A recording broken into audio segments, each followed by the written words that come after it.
Okay, we're going to go ahead and call our meeting to order. Welcome to Oconee County Board of Commissioners meeting. Today is Tuesday, March 2nd, 2021. If you're joining us virtually to comment during the public comment portions of the meeting, please use the raise hand feature in Zoom. After a moment of silence, we're going to ask Kathy Hayes to lead us in the pledge. Please stand for a moment of silence.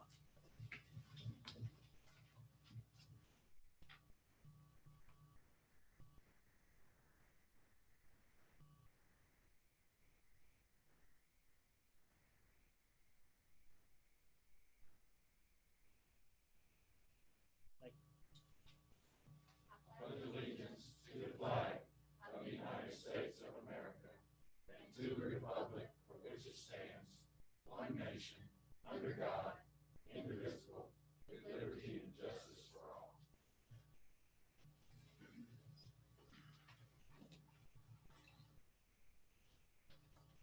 Our first item of business will be to approve the agenda. I'll make a motion to approve the agenda as submitted. Second. We have a motion and a second. All in favor? Aye. Thank you. Motion carries. The next item is a statement and remarks from citizens. This is for anything that is not on the agenda for tonight. Mayor Smith. Thank you, Mr. Chairman. I gave you some seeds to hand out. They're butterflies, flower attraction seeds. You got to have both of them, the milkweeds and so forth. I come before you tonight as the mayor of Watkinsville, and it regards a library project. I wanted to give you a little history about this. We have an agenda setting meeting just like you do. And in the agenda setting meeting of December, discussion and possible vote of city support for the library. And I had to ask what this discussion was about. What was it about? Because I didn't know. Finally, one person in the room, now our agenda setting meeting is the mayor pro tem, the city clerk, city manager, and the city attorney in a room. Sometimes they're there, sometimes they're on the cell phone, speakerphone. I asked the question, what was this about? Finally got, it was about Wire Park. Now, I know about Wire Park. I know the people there. Mr. Dick Gibbs is probably one of the finest people you ever be around. And he's probably he's going to do a phenomenal job on that. And we wish him well on behalf of the city of Watkinsville. But I had to find out in the agenda setting meeting that Wire Park was a possible vote. 2 days before our meeting on a Wednesday, the third Wednesday of the month, I get an email from the library board member that Watkinsville has appointed. And in that email, it says, we got this memo that I'm sure everybody's seen. This memo about Wire Park had the city of Watkinsville seal on it. It's the first I've ever seen it. And toward the bottom of the memo, it said that 2 members of the city council, the mayor pro tem and another member of the council, had worked together with the developer's attorney and the city attorney and the city manager to effectuate this memo. And then since that time, it was voted in a December meeting of our city council to move forward with this.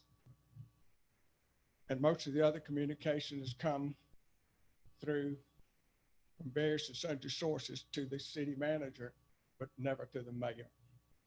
The mayor has to find out about it through another source.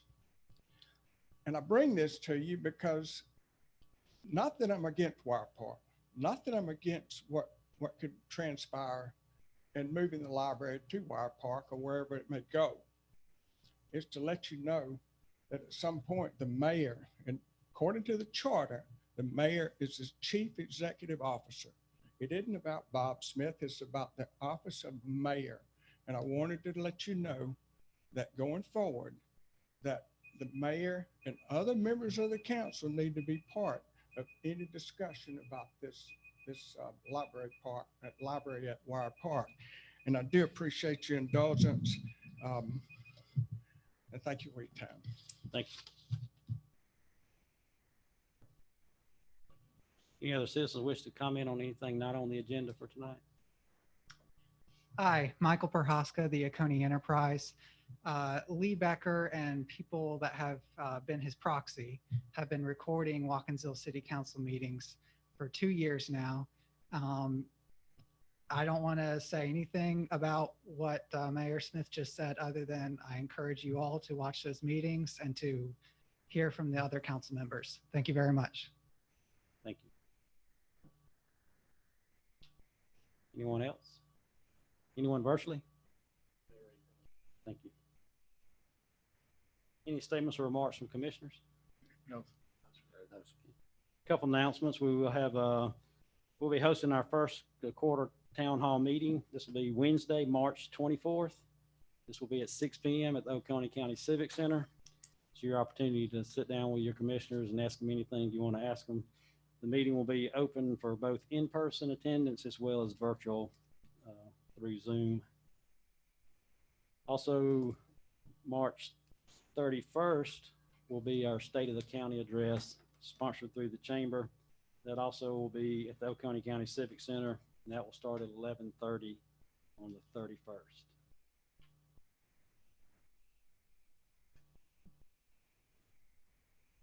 The next item is approval of the minutes. This will be for the regular meeting on February 2nd and agenda setting meeting on February 23rd. I'll make a motion to approve the regular meeting and the agenda setting meeting as submitted. Second. We have a motion and second. All in favor? Aye. Thank you. Motion carries. Now we're going to move into hearing and actions on zoning matters. I'm just going to go over our rules for zoning hearing.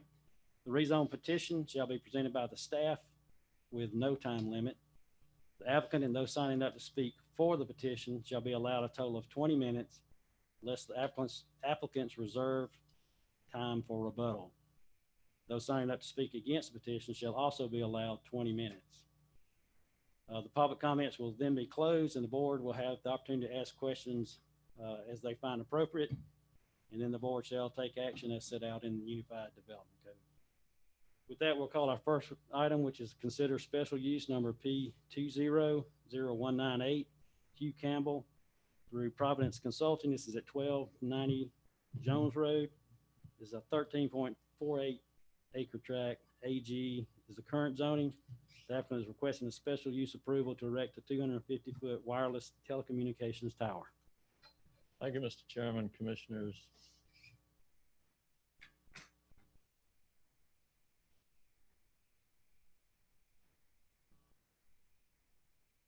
There we go. Again, this is P200198, Hugh Campbell's applicant. This is located right off of 316 and Jones Road. This is the aerial overview of the subject parcel. It's currently zoned AG, again, along 316 in the regional center character area.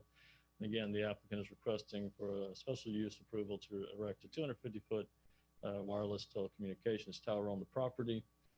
This is the concept plan showing the location of the lease area and access. Again, a zoomed in portion of that. And the lattice tower design that was proposed.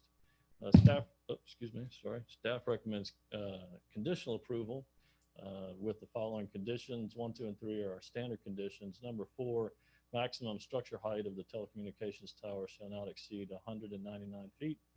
And the telecommunications tower shall be freestanding, unlighted monopole structure in compliance with UDC section 33505F5. Planning Commission recommends approval subject to the staff recommendations. Thank you. Now we'll hear from the owner or the agent of the owner.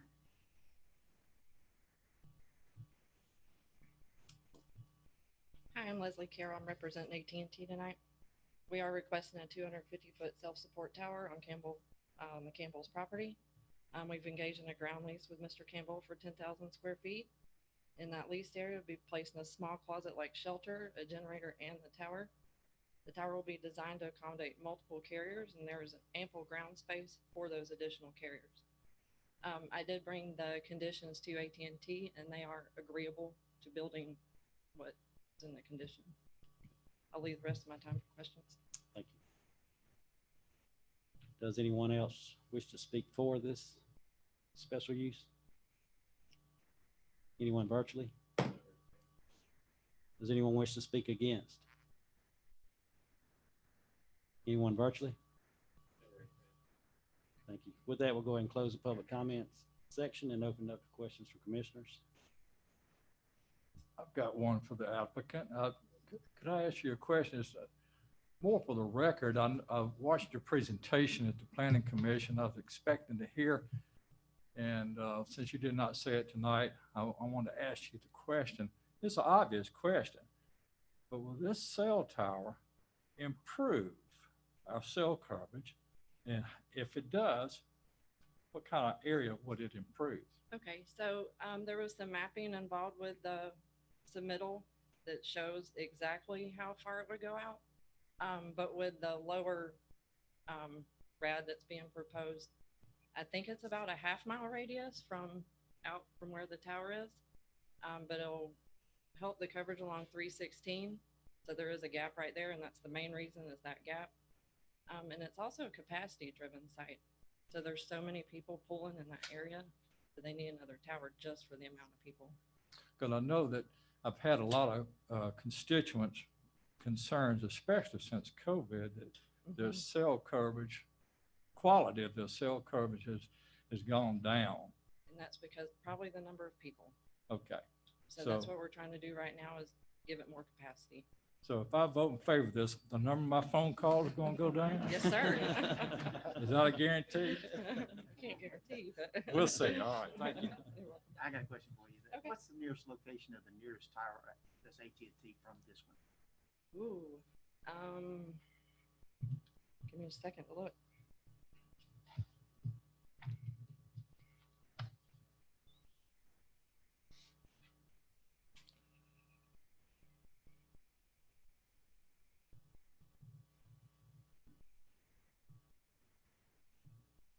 I'm gonna bring this to you.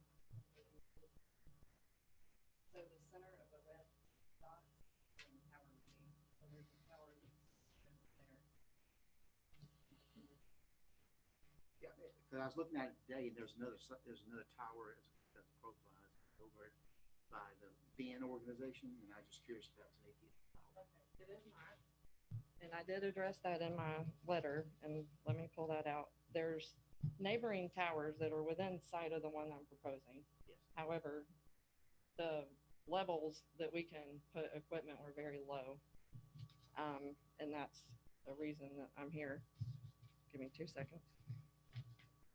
So you don't have anything on that tower, the one I'm talking about? There's nothing that's AT&T on that tower? Because I mean, it's pretty close. Yeah. I'm just curious. I think that one was within like a mile At least. of mine. Yeah, somewhere in there. And then the highest rad, I think, was like 126. It was really low.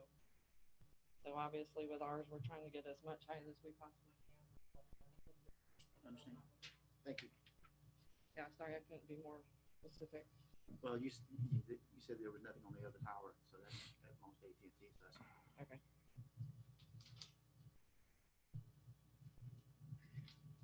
Very good. Any other questions? Thank you. With that, we'll entertain a motion. I'll make a motion to approve special use number P20-0198, owner Hugh Campbell, applicant Providence Consulting, 1290 Jones Road, acreage 13.48, AG current. The applicant is requesting special use approval to erect a 250-foot wireless telecommunications tower. And I'll make the motion to approve it with the staff's 5 conditions, which is number 4 it changes to 199. I second. We have a motion and second. Any discussion? All in favor? Aye. Thank you. Motion carried.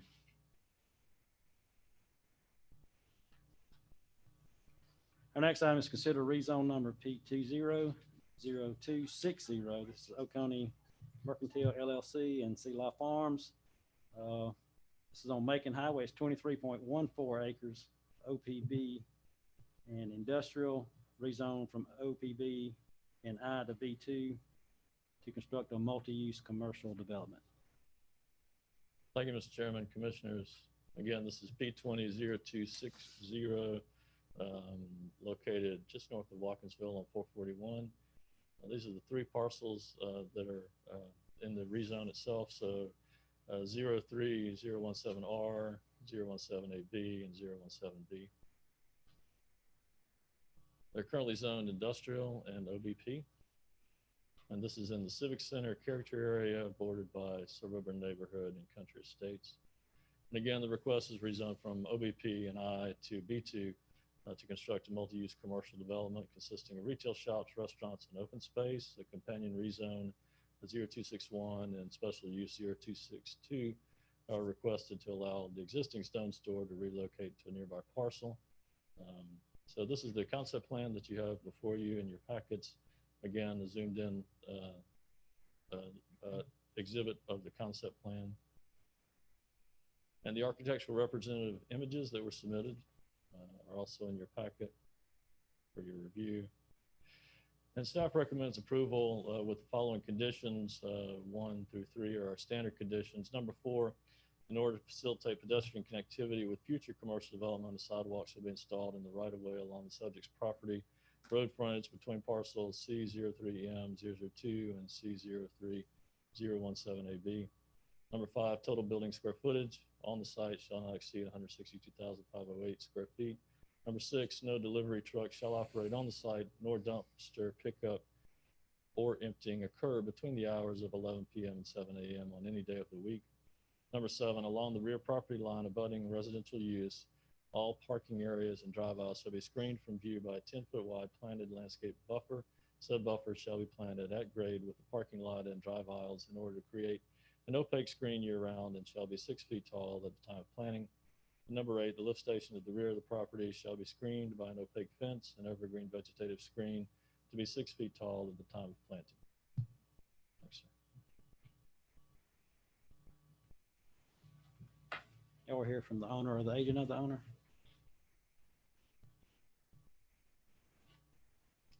Good evening. My name is Dave Mulkey. I live at 1596 Derby Hill Lane, Watkinsville. Mr. Chairman, Commissioners, thank you for this opportunity to be in front of you tonight. I have lived in Oconee County for 20 plus years here. I live about a mile from the site, and I'm here in front of you tonight because I've looked at this property for years and thought that this property could be something better. You know, it's currently zoned industrial and OIP. There's a building on there now that's 60,000 square feet that was previously owned by the Oconee State Bank. You guys might remember it having been the Goshen Cushion Factory.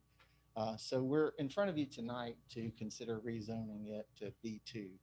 And I want to keep my presentation short because I think there's some people who'd like to speak in favor of it. But I just wanted to give you a little bit of color around why we're here in front of you tonight.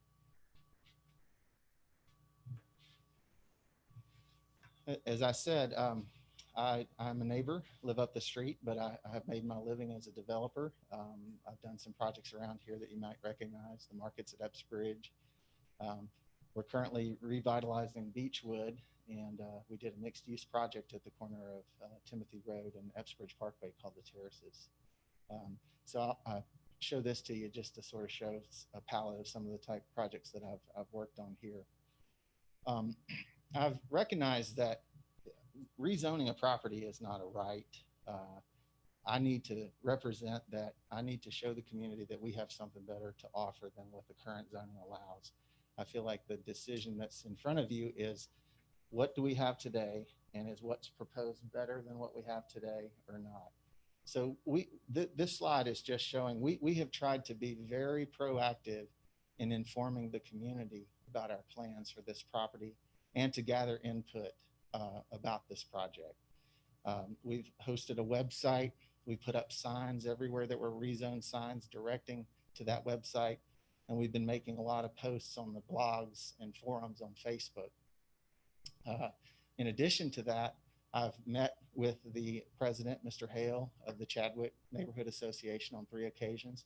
2 of those we met on site at the property and looked at the conditions. And I'm just trying to demonstrate here that we've spent a lot of time trying to gather feedback and make changes to this plan to address concerns and questions and things. So every time someone posted a comment on Facebook, I would offer to meet them on site and go over those comments. It's interesting, nobody ever actually took me up on that. But we've had hundreds of people that have checked in and gone to the website and gotten information. Here is a slide just sort of showing some of the representative architecture that we have in mind. The principal crux of this project is building some buildings around the existing Goshen building, repurposing that building for a mixture of uses.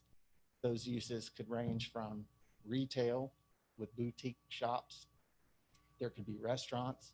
There could be food hall type micro eateries, event venues, fitness and wellness, and office uses, and even hotel as part of this.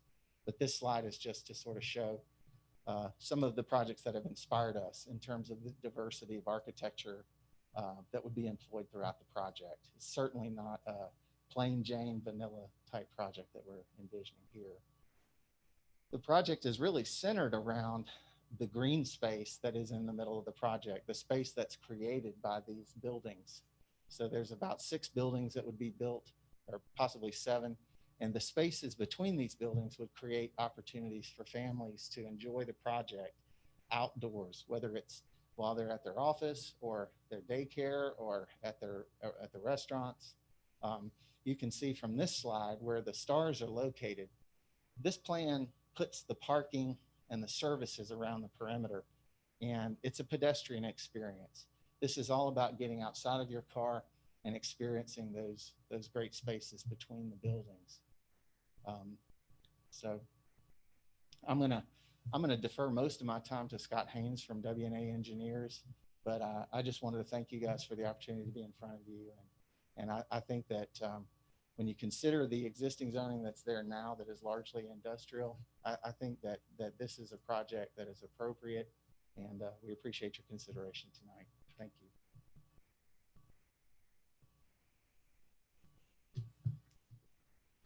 Good evening. My name is Scott Haynes. I work for WA Engineering. I'm a landscape architect. Picking up on what Mr. Mulkey just said, it's our opinion that the greatest threat to this neighborhood, which we're going to hear probably a lot about, impact to the neighborhood in Chadwick. The biggest threat to that neighborhood currently is that large swath of industrial zone property that sits there today that is unbound by a development plan, which is highly uncharacteristic in our county. Generally, we have protections about development plans, but this is an open piece of I zoning, and it has a 100-foot buffer on it today. That's because it can have any number of industrial type uses that can go on that. Again, it's unbound by a plan. Things like any type of manufacturing, carpentry shops, solid waste collections, industrial laundries, things that have noise generation, excuse me, smells, the like. So a 100-foot buffer for that type of use is appropriate. That said, excuse me, we do not feel that a 100-foot buffer is reasonable for our development as proposed, given that even a 50-foot buffer as required would be a vast improvement on what's currently allowed to happen there with industrial property. But we do want to compromise and be good neighbors without detriment to the project as proposed. We came out of the Planning Commission with a condition to provide a 75-foot buffer. Furthermore, we would be allowed to plant the screening that was requested by staff within that 75 feet.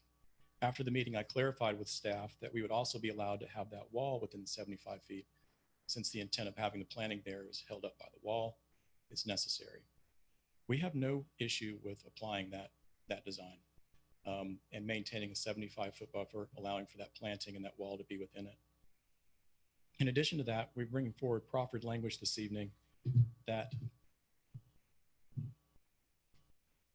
essentially clarifies all this, but also improves upon Planning Commission's condition by replacing the proposed landscape screen with a fence and landscape to assure no traffic lights will be seen by the adjacent neighborhood, and also to have a considerable mitigating effect with any potential noise. We understand that there have been requests to further increase the undisturbed zone of this buffer. Before we get there, I want to show you, I know the color is a little hard to read here, but you can see the blue line is the wall that was proposed as to hold with the condition, and the red line would be the fence. Here's a section looking at how this would be in relationship to, I believe this would be Mr. Hale's house.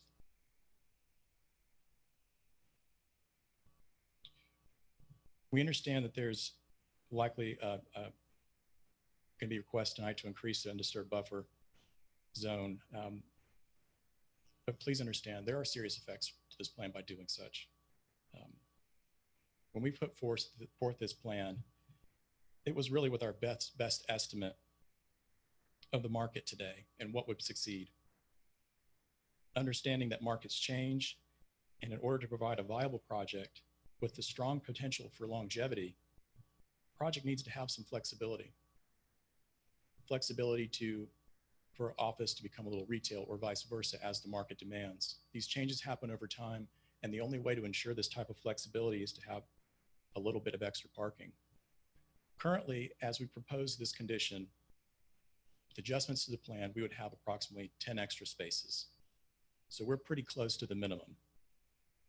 If we push that buffer back another 15 feet, that's going to eliminate all those parking spaces and then some, putting us below the minimum, which means that we're going to have to make cuts to the program, and we're not going to have flexibility to adjust to market in the future. I'd offer that this is a good project. I think it's a great project. I think it's going to be a landmark project for this county.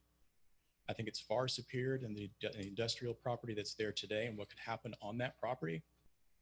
We have received 42 letters of support for this project in combination with the Stone Store. And we'd really appreciate it if tonight that you'll sincerely consider approving this project with the staff approved proffer buffer language that we've put forward that is in compliance with Planning Commission's recommendation for approval. Thank you. How much time we got? You want to reserve any for rebuttal?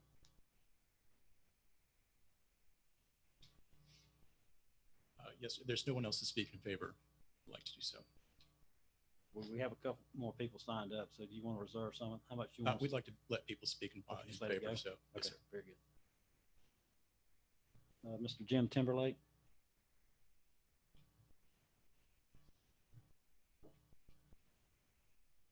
I've had my shot, so I hope that you don't mind if I take that off. My name is Jim Timberlake. I live at 1350 Jerusalem Road. I actually lived very close to this site at one point, and I am a retail developer. I've been doing retail development for over 30 years, and I've seen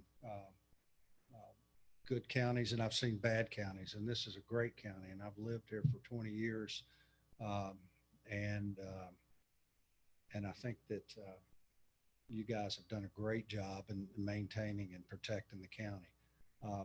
As I look at this development here and what Mr. Mulkey's trying to do, it's a great opportunity to protect the people in the community from a potential industrial development that could be very negative.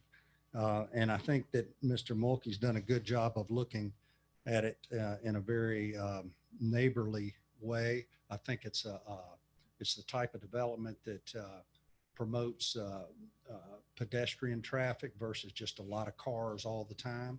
I think also that the mixed use type opportunity kind of polices itself, because what happens is that those office tenants will not tolerate a sloppy development where there's trash or there's a lot of noise and all of that. So the success of his development will depend on how well they police this development.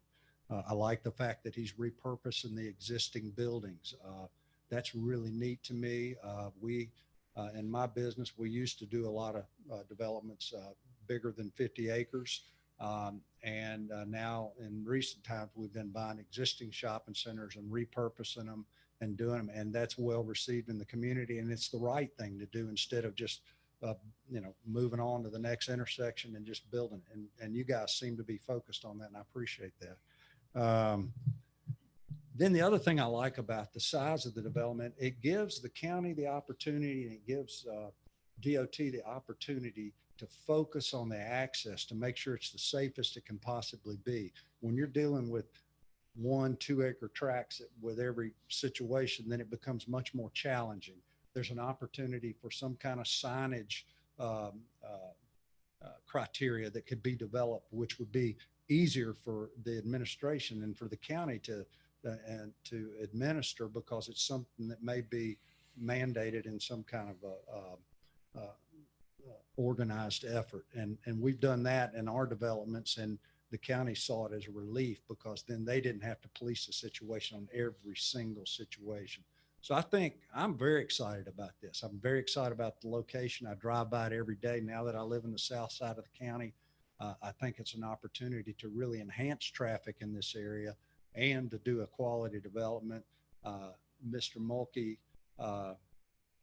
will focus on it because he lives near it and he's going to want it to be right. So I hope that, and I do think the Stone Store, if I know you're going to ask, well, maybe that's another topic to come up in a minute. So anyway, that's all I have to say. And I do think it's a great opportunity. Thank you. Thank you. Mr. John Cleveland.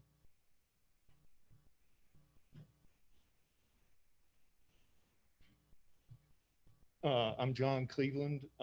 I live in Farmington. I've lived in the county for 35 years since I graduated from Georgia. I'm an artist. I've watched the county grow. I drive through that corridor, and growth's coming. And I support this project because it's not spot development. It's somebody coordinating and purposely with an imagination to something that's going to be nice to go to. Looks like it'll probably bring good tax revenues in, which is something I'd rather see than property taxes. And right now, it could be a piece of the Atlanta highway, or it could be something nicer. And that's what David, it seems like that's what David wants to make in that spot. And typically, I think I've probably come up here 20 times fighting developers about what they wanted to do in a place, but this seems like a really nice job, and it'd be something I would be able to take people to and be proud of. Don't know much else to say. It's like usually I don't get up behind a developer, but this looks like something that's going to be something nice. Thanks. Thank you. Thank you. Any raised hands? We have one raised. Okay.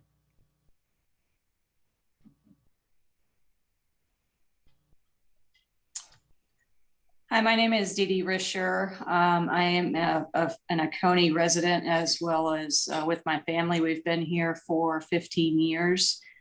I wanted to speak tonight in support of the rezoning requests and the relocation of the Stone Store in order to facilitate the creation of the Oconee Mercantile.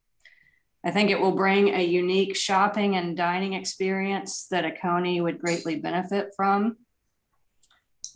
The location is ideal in that it's not in a congested area, and it's in an area that can tolerate a little more traffic that I believe the Oconee Mercantile would definitely bring in.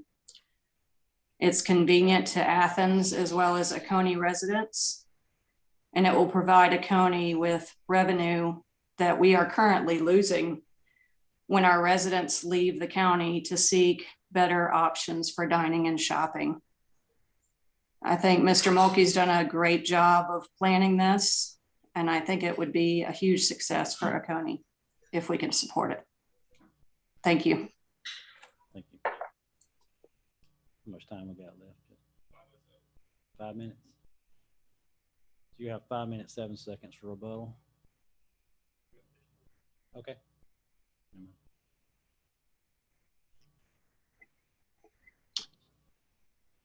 Hello. I'm going to go ahead and turn my camera on. My name's Paul Smith. It's an honor to be speaking with you today. I'll just take 1 minute of your time. Thank you so much.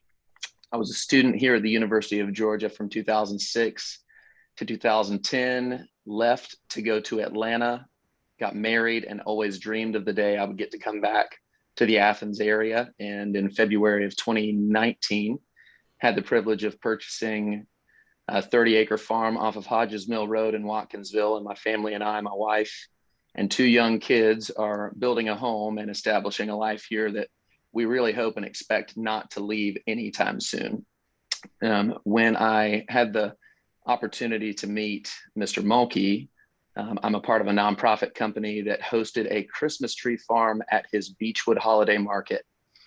And I didn't quite know what to think at the start, but whenever I saw Mr. Mulkey out there every single night, driving the tractor around, hosting families, showing that he genuinely cared about people and making the place that he lives a better place, I was absolutely sold, not only on his developments, but his character. So when I think about Oconee Mercantile, I think about a place that I'm absolutely thrilled to take my family to in this county, and that's going to better this place for years to come. So I'm definitely in support of everything going on with this project. Thank you so much for your time. Thank you. Anyone else?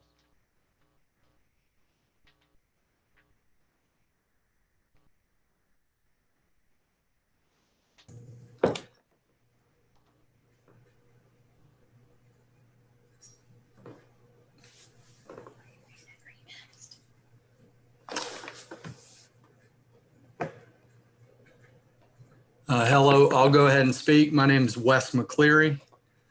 I'm a resident of Oconee County, and I want to voice my support for the development. I know, as everyone else has said, that this would be a very nice development. It would add to the county, and it would serve to help keep people in Oconee County, give us better options to not have to go drive into Clark County to go eat or go shop or do things. I've got a family of 6, so for me, to be able to drive a mile to this development would be big time saver for my family and just a quality of life improvement that would make, again, living in Oconee County just that much better. And so for that reason, I support this development and think it'd be a good rezone. Good effort for the county to rezone this development. Thank you.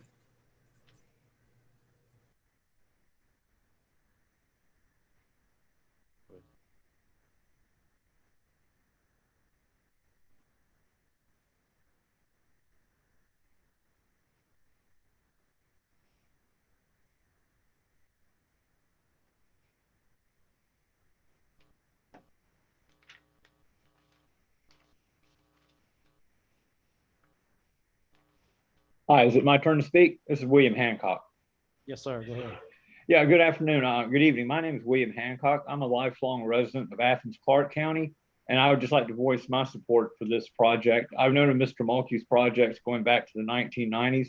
They've always been top quality projects that have resulted in an asset to the community, and I hope y'all will approve this and the whole region can enjoy this facility that he's building. I also like the idea of repurposing. It's really pretty good.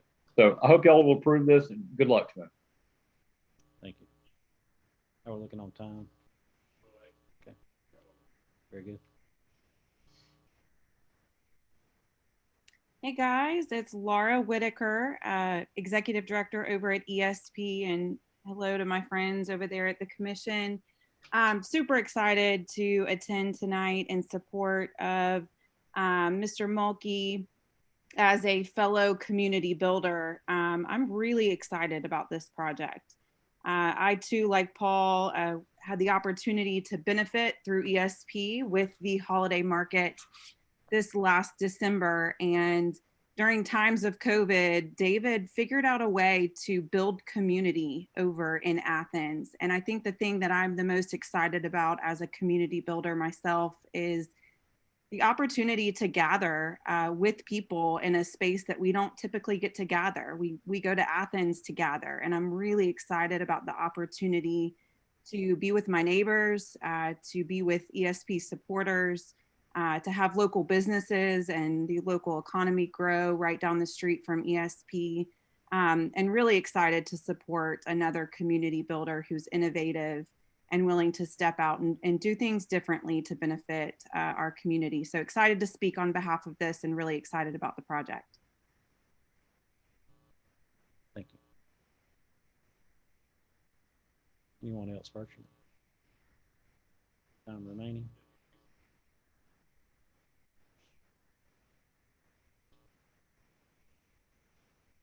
We have 53 seconds for a rebuttal at that time.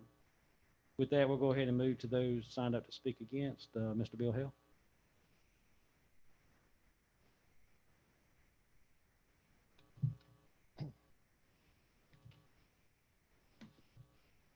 Good evening, Mr. Chairman, commissioners. I know a lot of times people will come here and say there's something different about this project or this presentation. But I think if you'll hear me out tonight, you'll see there really is something different about what we're asking tonight. One thing that's different is that I'm not standing up in opposition to what Mr. Mulkey's doing up on 441. Like a lot of the people that we heard, I support the Oconee Mercantile project and what's going to happen at 441. I think it's great. I think there will be benefits to the county.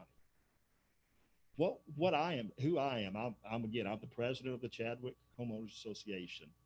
And what I'm here to talk with you tonight about is our opposition to what is being proposed at the very rear of the property that adjoins our property lines. My neighbor, Pamela Hall, will be talking on the opposition we have to the stone store being relocated to the parcel in front of our neighborhood at the corner of La Vista and 441. But I want to talk with you first about the history of this industrial parcel that's been referenced tonight in our neighborhood. It's a 12.36 acre parcel, and that parcel has always, from the beginning of the zoning in Oconee County in 1968, been zoned industrial. Our subdivision, which adjoins that property, was built in the mid-90s. The homes there were built between 1994 and 1998.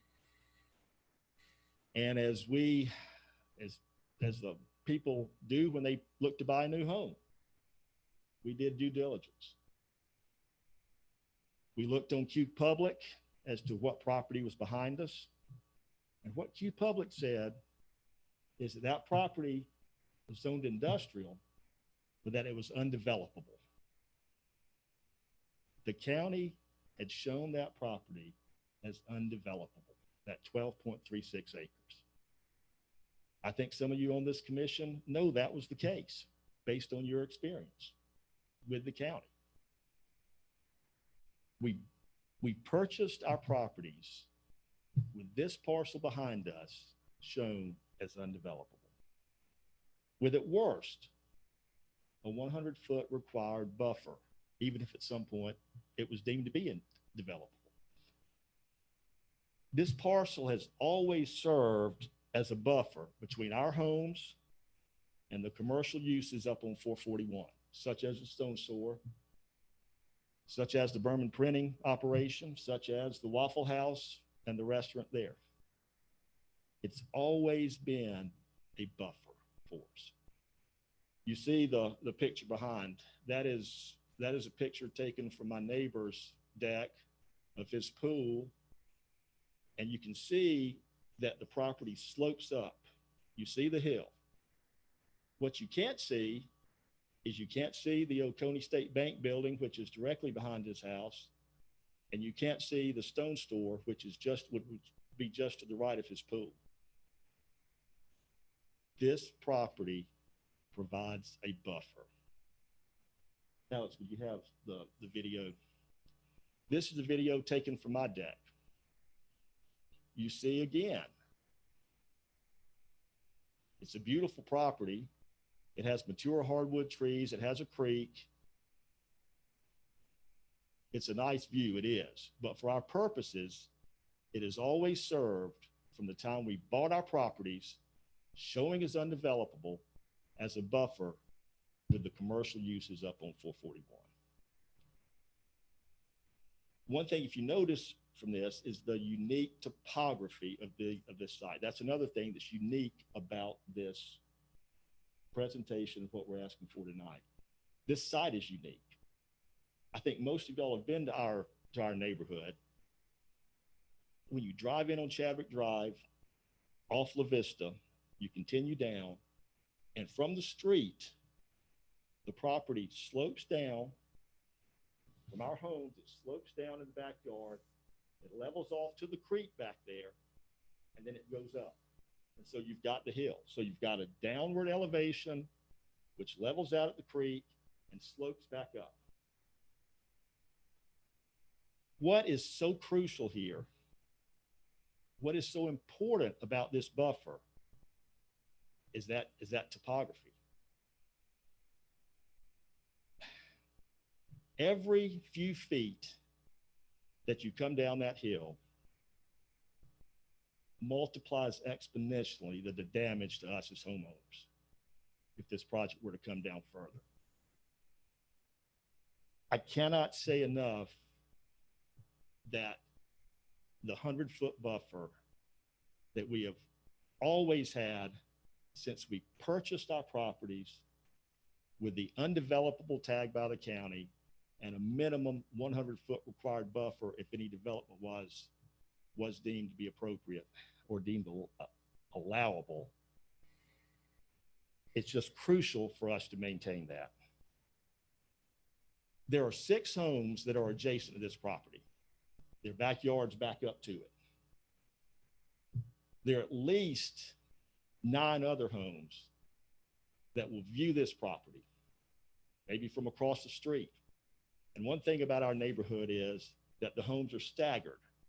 So the homes across the street aren't blocked. Our homes don't block their view of this property. They are staggered.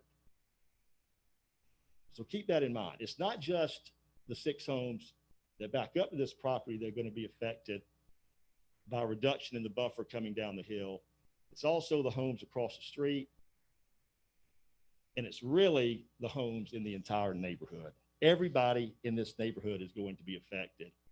And I think you notice that we have sent you petitions from everyone in the neighborhood and many of the surrounding neighborhoods, not opposing what's going up on 441, not trying to stop Mr. Mulkey's project, but just asking you to maintain for us what we've always had, which is a 100-foot buffer.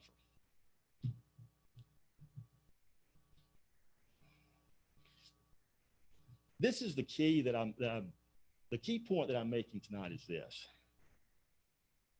We are not asking you to give us something from Mr. Mulkey. He bought this property with a required 100-foot buffer in place from our property lines. All we are asking you to do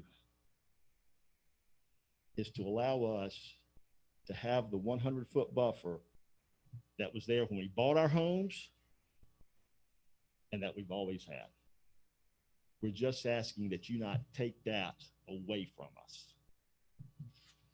I would like to show you, and I think you've seen before, maybe exhibit C. Alex, if you could. That shows the plan that you have seen earlier tonight. The pink squares over there are not to scale, but they're representations of where our homes are. You can see how they are staggered. You can see the homes that back up to the property. And you see in the gray shade there, that's the 50-foot proposed buffer that was originally proposed by Mr. Mulkey. The orange, which is there next to it, is what the additional 50 feet would mean for his plan. And you can see, we're not objecting, we're not opposing anything that is the buildings that are there, anything that's going up on 441, we're not opposing. So what's within the 100 feet? You're talking about parking lots, retaining walls, a lift station for sewage, and portion of detention ponds. That's what we're talking about being within the 100 feet buffer that we're asking to be maintained for us. Parking lots, retaining walls, a lift station, and portions of a detention pond. I know that Mr. Mulkey mentioned that they are asking for slightly more than the parking that is required under the code. I want to just make reference to the report that was issued by the Northeast Georgia Regional Commission when they did their impact report. If you look at that site, you see all the parking that spreads out there. Really, the parking sprawls across this project. I know Mr. Mulkey was talking about it being a pedestrian-friendly project, but it's a pedestrian-friendly project after people drive their cars and park them 100 feet from our homes. It's an outdoor-friendly project up front, but the pedestrian aspect of this is no different than there would be at a mall. You drive your car to the parking lot, and you get out and walk from the car to the restaurants and the retail up front. The Northeast Georgia Regional Commission report, I'm going to quote from it. It says that an estimated 78% of the site would be covered in impervious surfaces, and 2 retention ponds are planned to manage stormwater runoff. Reductions to the proposed impervious surface coverage should be explored. The parking lots create significant low-value areas of impervious surfaces. Stacked parking and a reduction in the total number of parking spaces should be considered. It also mentioned the traffic that this project is going to generate. Williams and Associates Engineering did a traffic impact analysis that estimated 7,863 daily trips would be generated by this site. The analysis also estimated that during the PM peak hour, there would be 1,156 trips to this site. That's not a pedestrian-friendly project. That is a car to the project, then walk from the parking lot to the restaurants project. That's what we're talking about. Think how many headlights will come driving down toward our homes from those 1,150 trips just generated during the evening peak hour. We're going to see them. The people across the street are going to see them, who are slightly even higher than us. There's going to be parking and headlights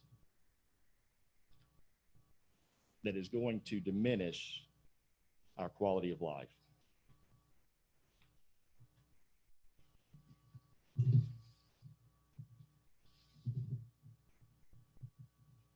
So what are we asking?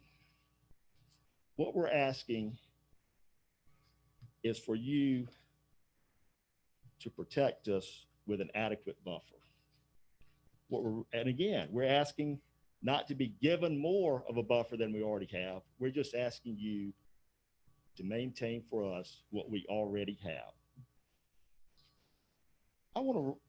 Sometimes it's important, we talk about buffers and we kind of think we know the purpose of buffers, but I think sometimes it's important to really focus on the language. What is the purpose of a buffer as defined in the Oconee County Unified Development Code? Article 8. Listen to the language, the specific language. The purpose of this article is to improve the aesthetic qualities of the county and to protect and preserve the appearance, character, and value of its neighborhoods and business areas by A, providing for quality and consistency in the design of landscaping and screening, B, providing for the separation of incompatible types of land use, and C, providing a landscape appearance in keeping with the existing natural and rural farmland environment of Oconee County.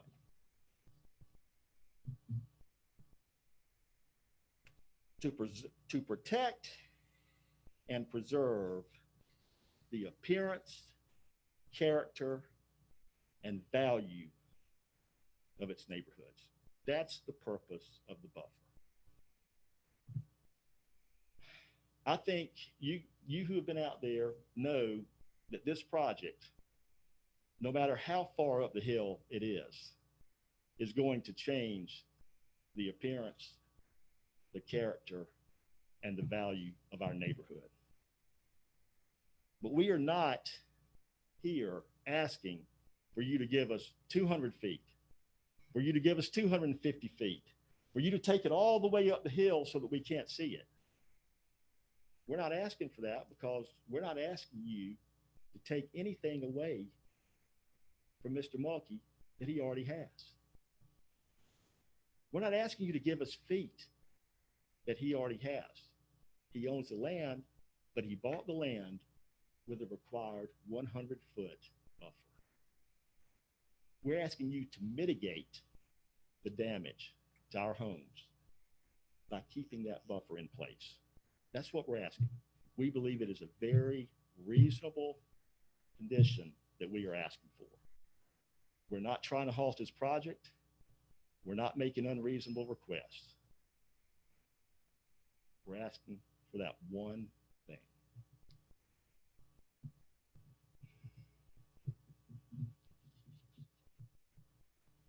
Mr. Mulkey is a developer. I understand he's a very good developer. I think he's going to do a very good project up on 441. But he's looking to max out this parcel for the future flexibility of his project. I understand that from his perspective. Who we are, we're homeowners. These are our homes. They're not just an investment by a developer, but they're the single biggest and the most important investment of our lives. They're where we raise our families. They're where we come after a long, stressful day at work. They're where some of us have peacefully have chosen to peacefully retire to. And we homeowners have chosen to purchase our homes in Oconee County because of the quality of life that Oconee County provides for its residents. And a big part of that quality of life is the peaceful enjoyment of our homes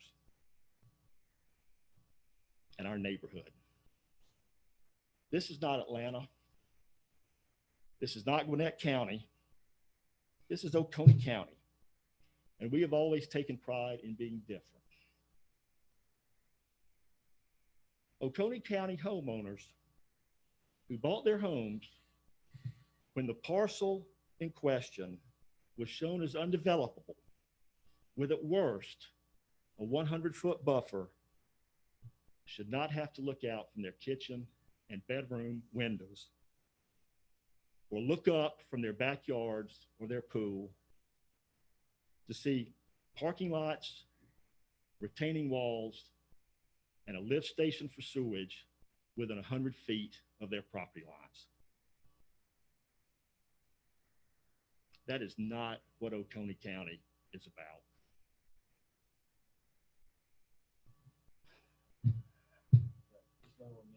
But tonight, you can approve the Oconee County, the Oconee Mercantile Project for the benefits it will bring to Oconee County. And you can do your duty to protect and preserve by mitigating the damage from this project to the adjacent homes in our neighborhood. We are asking, really begging for you to please, please give us the protection we deserve as Oconee County citizens and Oconee County homeowners by conditioning any rezone of this property to require a 100-foot undisturbed natural buffer like we currently have, and an opaque screen at grade as set forth in staff proposed condition 7, along with the other proposed staff conditions. Thank you for your willingness to serve and for your willingness to hear us. We really appreciate it.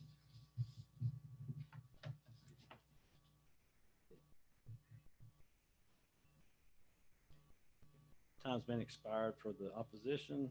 We have 53 seconds left in a rebuttal from Mr. Mulkey. Thank you. 53 seconds. Wow. I can empathize a lot. And like I said, we've earnestly met with Mr. Hale and Mr. Colley on 3 different occasions over there, looking specifically at this project. I think I'd like to say a couple of things. One, fortunately, your job is not to, you're not planners. You don't have to sit here and write ordinances and regulations about planning. I mean, we have a staff that does that. There's been a lot of time and energy spent in developing the zoning regulations that exist. A lot of thought was given into a B2 zoning having a 50-foot buffer and an industrial zoning having a 100-foot buffer. That comes right out of your zoning regulations that exist today. As we said, I think the good news is the Planning Commission has given us a compromise here, and that's what we're asking you to act on tonight. A 75-foot buffer with 10 foot of that buffer allowing us to build the retaining walls, the opaque screening, and the planting. Yep. Thank you very much. All right, with that, we'll go ahead and close public comment section of the meeting and open it up to any questions from commissioners. Guy, could you put the conditions up? I can't get it to come up fast enough. Maybe I need to see ATT. Yeah. Thank you. I have a question, guys.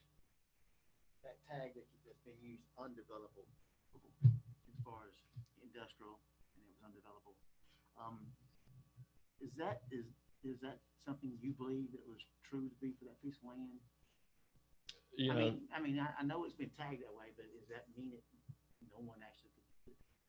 no, I think the property could be used. It would have to meet certain standards, meaning the buffer and you know, stormwater and all that type of. So how much of it would be usable, you know, is to be determined, or would have been determined. But we can't speak to Q Public really, and the tax assessor's nomenclature that's used in Q Public. You know, sometimes it says what appears to be an undeveloped portion of a property or an undevelopable, but obviously I'm not familiar with at that time what it actually stated. So, but as far as we're concerned, the industrial zone property could have been developed without a concept plan, right? Because it was original adoption, so it's been there, but it would have to meet that 100-foot buffer separation. Got the 75-foot that was applied or recommended by the Planning Commission. I think it was Mr. Haynes was talking about that would be at the road line. Does that sound correct? Or that, what was the Planning Commission recommendation? Was it So 75 undisturbed or 75? It was a 75 undisturbed. No, it was a 75-foot buffer, and then within on the project side, the last 10 feet of that would include the landscape strip, the evergreen planting. So it's essentially a 65 very similar to what that Scott had mentioned in his presentation, that you would have the 65 feet of undisturbed, and then you'd have a 10-foot section that would have landscaping and any wall that might be necessary. Okay.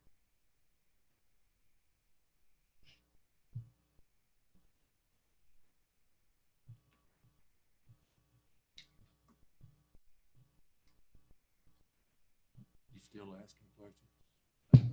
I would, just for the record, you know, one of the things about being holding a position for as long as I have, I was a gap, but this is my 13th year on the commission. I was present at a meeting where staff in Oconee County told, I think it was at least two of us, two commissioners, that that property was undevelopable because it was landlocked. And that had to be probably in my first term, which was 05 to 08. Because we were looking at possible sites for industrial locations for businesses in Oconee County. And that was one of them. I didn't even realize it, but we pushed it aside because staff said you couldn't get to it. So that, just to let you know, there was some history to that back in the day.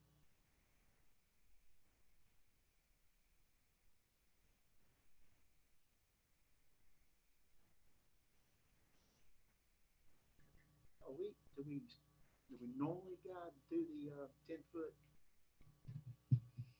with the walls like that? I mean, normally when we put conditions on the property, we give it 75, 50, 25, whatnot. That's the distance where you start. Right, yeah, typically that undisturbed area is just that, undisturbed. That's correct.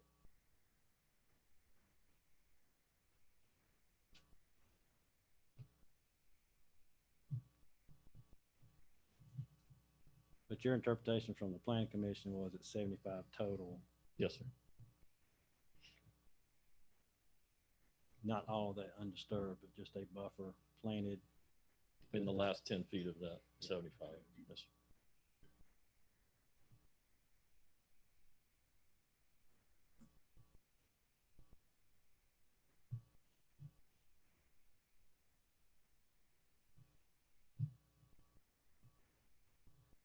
I guess I've got a question. So with B2, then it would be a 50-foot buffer without the additional requirements. That's correct. So what the planning commission's recommendation adds 15 feet to that undisturbed 50 foot? Is that what? Yes. So nothing could occur for 65 feet from the property line. That's correct.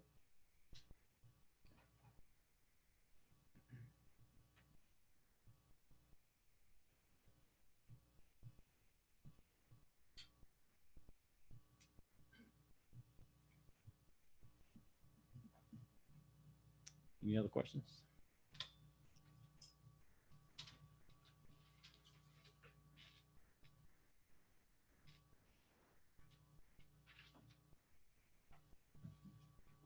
I guess my question would be, Mr. Mulkey, if you don't mind. How much of an impact would it be that you start the wall at 75 feet? What I'm not sure was clear in the earlier presentation, when we analyzed parking, the original proposal that we brought before you with the 50-foot buffer had 22 parking spaces that were deemed in excess of what we would need.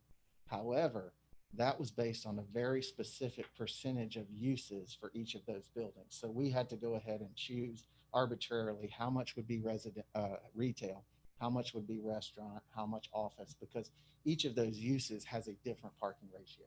In other words, restaurant requires a lot more parking than retail. So we had an arbitrary mix. We don't know how much it's actually going to be needed, but we just arbitrarily mixed and we gave ourselves a cushion of about 22 spaces. So if more restaurant came into the project, we could help, okay? After we could help, we'd have enough parking spaces to allow for that movement. Whether that's now or 5 years from now or 10 years from now, as spaces turn over, we want to have the flexibility to re-let those spaces. So when we brought so when the planning commission made the recommendation that they did, we analyzed moving that back, moving that wall back, moving that parking back. And I think it cost us, Scott, is it about 11 spaces, 10 spaces. So we lost about 10 of our buffer of 22 spaces. So under the proposal that we have now, we have about 12 parking spaces of flexibility within the uses that we have. To go back to 75 feet would take away all those and then maybe more. And you've said it a couple of times about more restaurants coming in there. It's my understanding, based on the plan, the buildings are going to be built out first phase, right? It's You're not gonna it's a build any multi. more buildings once it's built. It's a multi-phase project, and as we lease the But the plan's based on all the buildings that you can build on the property. all the buildings that we have drawn, that you know, the buildings You that, can't build any more than what you got on this plan. right. This plan would be binding. We could never build more But buildings, the but parking is based on these buildings, but you said a couple times that if more restaurants coming in, you make sure they got. plenty of right. space. Thank you for clarifying So that. I just don't Within wanna- that building, there would be multiple tenants.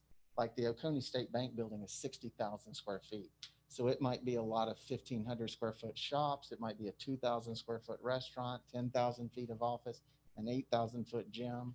As we move around uses inside of these buildings, as a retail tenant moves out, if we lease that back to a restaurant, then it's going to change the parking ratio. We would need more spaces on our plan to be able to lease that to a restaurant.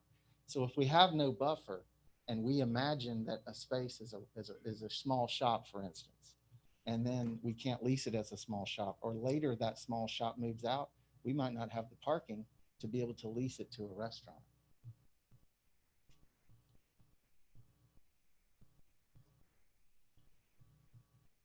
So we're not trying to get any capacity to ever build more buildings than are shown on the site plan. It's Yeah, I just- understand what you're saying. I mean, you clarified that up. I'm just, how many spaces you got with the currently? on Under plan? the assumptions that we have now, we only have about 12 parking spaces extra buffer to move around the uses. And I can tell you from owning Beechwood and other places, it's very common for someone to move out as a small shop and then lease it again as a restaurant, or Yeah. vice versa. I understand that. How many spaces do you currently have right now planned to build with the wall with the parking at 75 feet? On the total site, Total site.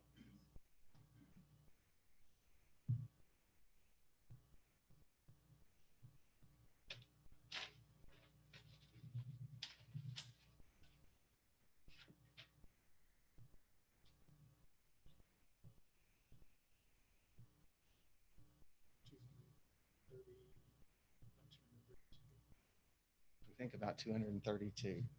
Total spaces. Say that again. I'm sorry.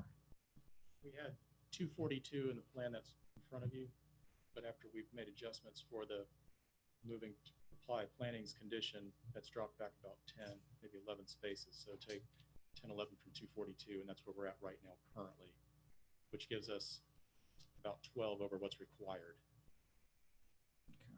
One of the things that may not have been clear that changed also in this 10-foot buffer strip inside of the 75 feet since the planning commission meeting, staff's original recommendation was a planted buffer. And as a result of that meeting and changes, we've come back with an opaque 6-foot fence to address the headlights concern about headlights bleeding off the property. So there's an opaque fence now in that 10-foot And strip. I'm looking at your concept drawing right now. So, and it looks like from the top of Mr. Hale's house, he's looking out the top window because you said this is Mr. Hale's house, I believe, 1140.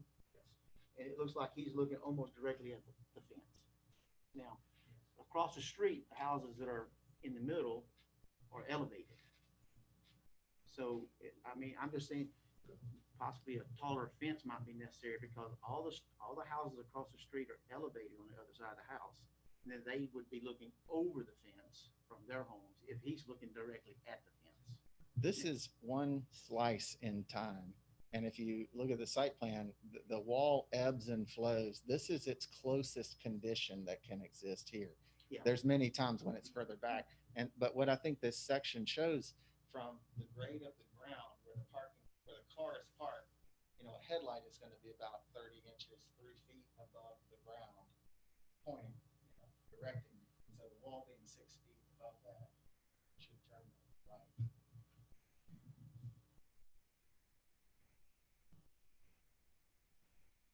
Let me ask you this, the total build out, we're talking about 242 spaces?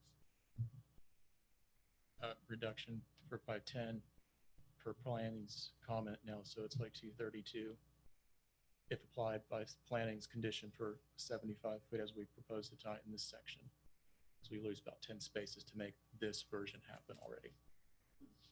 The original was 50, what the plan was first based on. We've moved past that now.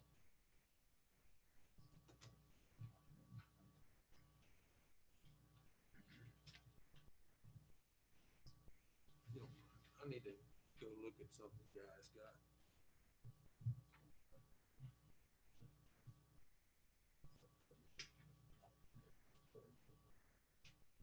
Okay, I thought I was just getting old. Just to clarify, that was 742. Originally, there's a reduction of 10 in their current proposal, which is 732. Okay, well, that's what I was thinking too. So you've got 732 parking spaces. And you can't afford to lose any more.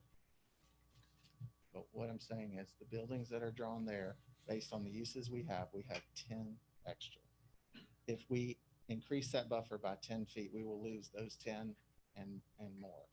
So it would either mean the buildings get smaller, or we have to further massage the uses and eliminate more restaurant in the program and add something else, whatever, office, small shops or whatever. The key to a mixed use project like this is a synergistic use of different types of uses, right? A little bit of restaurant helps the office helps the restaurant, the small shops need the office, the daycare. It all works together. So we just want to make sure we don't tie our hands behind our back and we can have that critical mass and mixture of uses. And regarding the pedestrian components, I'll go on record tonight. We would welcome pedestrian connection between the neighborhood. I think that's a great idea. We'd be happy to pay for the cost of a pedestrian footbridge. I mean, we believe that when this is all We done. have to kind of stay on Okay. exactly what the questions are. Thank you. Mr. Go ahead. I was going to ask you a question. Mr. Chairman, could I ask a question of Mr. Herring? Yes. You know the operations better than I do as far as the ordinances and the zone and all that.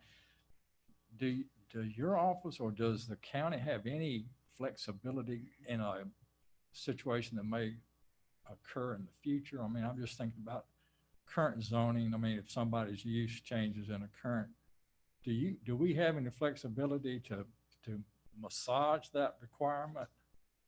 The requirement for parking spaces. Yeah, so we do. I have an administrative variance ability of 10%. So through an administrative variance, they can request a reduction in that minimum of 10%. So how would that work in a situation like we're talking about tonight? I mean, kind of change that 10% to a number of parking spaces. Well, in this instance, it'd be 73 at their current proposal, right? So we could reduce that required parking through an administrative variance. It was requested by the applicant to a number less than, 73 less than what they're proposing. Has that happened before with any other project where they came back later and had to do that? Not to my knowledge. Okay. No, Okay. I haven't had to do one of those. No. Okay, thank you. Let me ask you this, Scott, because you probably did the work on it, one of your people. Was those numbers figured with joint use? I mean, I'll just be honest with you. I don't know a lot of things, but I know a little bit about parking. I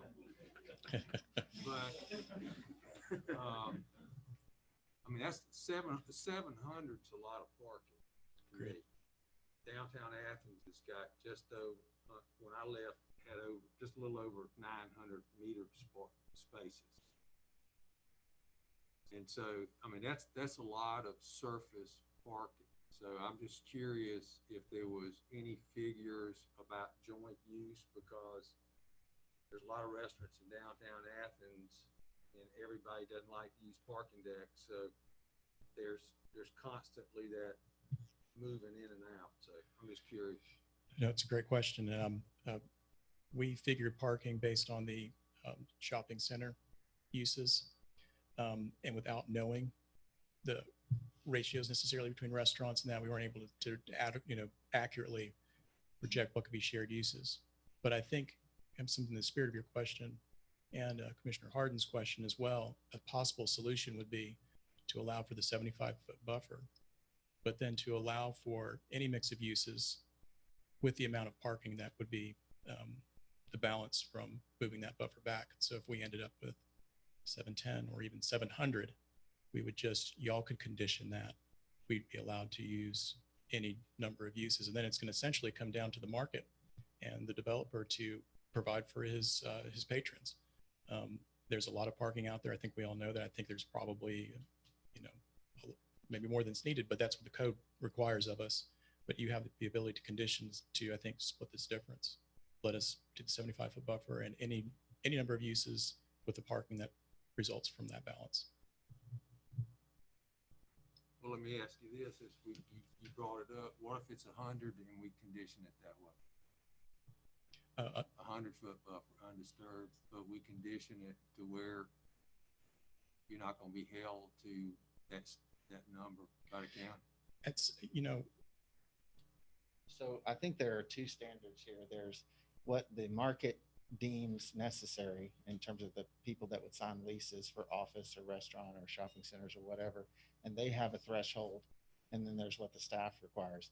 I think where Scott was going with that is the existing parking regulations that staff requires in the ordinance don't contemplate that synergy and differences of timing necessarily. And we've experienced that in the real world.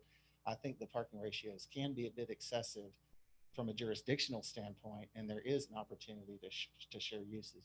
I think if you made the buffer 100 feet, I think you would have an economically unviable project because you would not meet the litmus test that the tenants would actually have.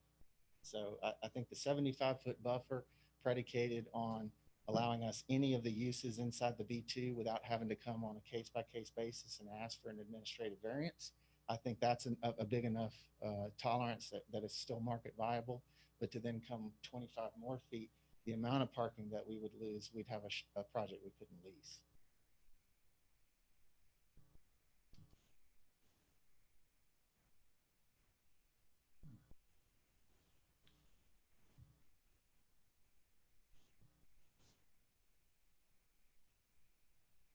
Any other questions? Thank you.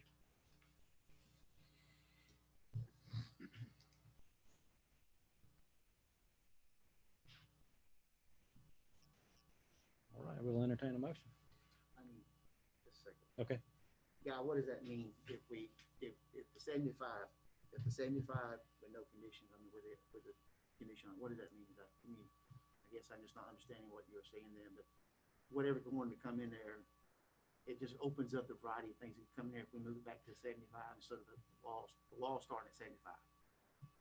Well, I think we're talking about two different things. So the impact on the parking, I think, is what was the issue, right? So like Scott said, the UDC qualifies shopping center with a certain number of, spaces per thousand.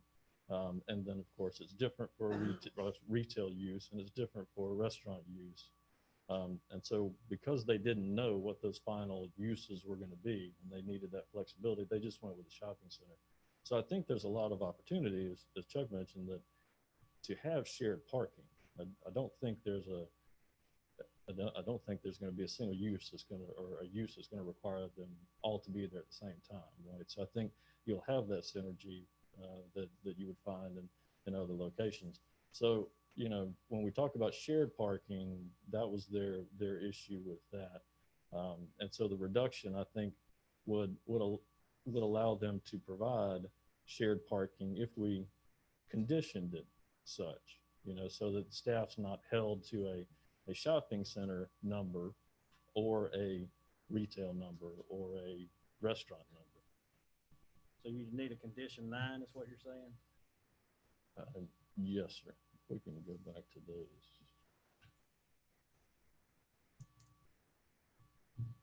Right, so we'll need depending on the, board's opinion of the buffer, we'll need the buffer condition and then a condition that discusses the ratios, the parking ratios can be allocated as proposed by the applicant.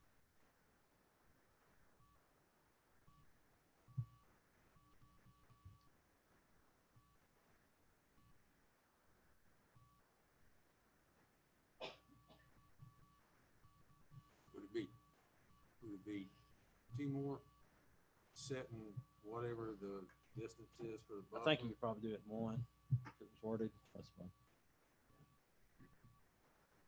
I'd like to add that condition if possible. I'd like to see the wall start at 75, and then whatever condition is so they can synergy can work properly.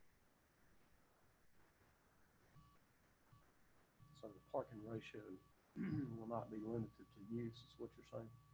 I believe if I'm understanding correctly, that'd be correct. I'll make that motion.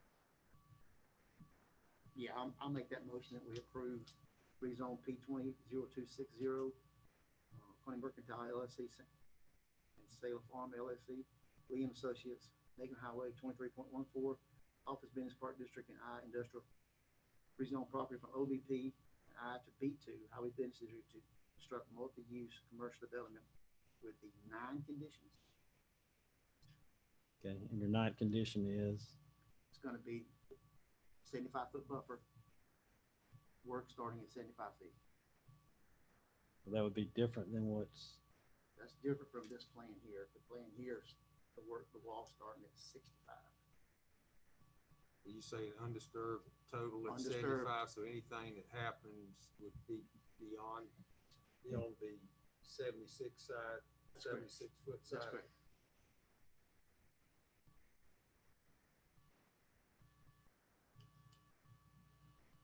okay, so we have a motion to approve rezone P20-0260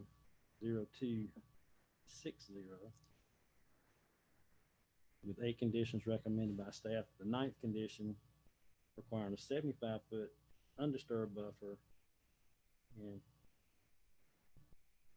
parking ratios not limited by use. That'd be adequate for staff's interpretations. Second.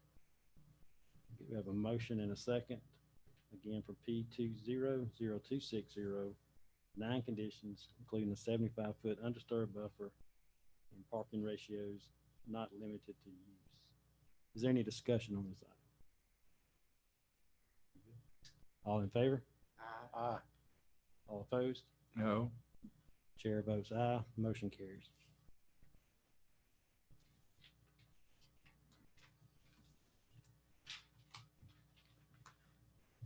Next item is consider rezone number P20-0261. This is for Fred Gunner LLC and Sheila Farms. William, this is Macon Highway 5.8. This is OIP. The rezone is from property from OIP to and I to B2 in order to construct a new location for the Stone Store. I'm not leaving, I'm just cold. Okay. It's cold.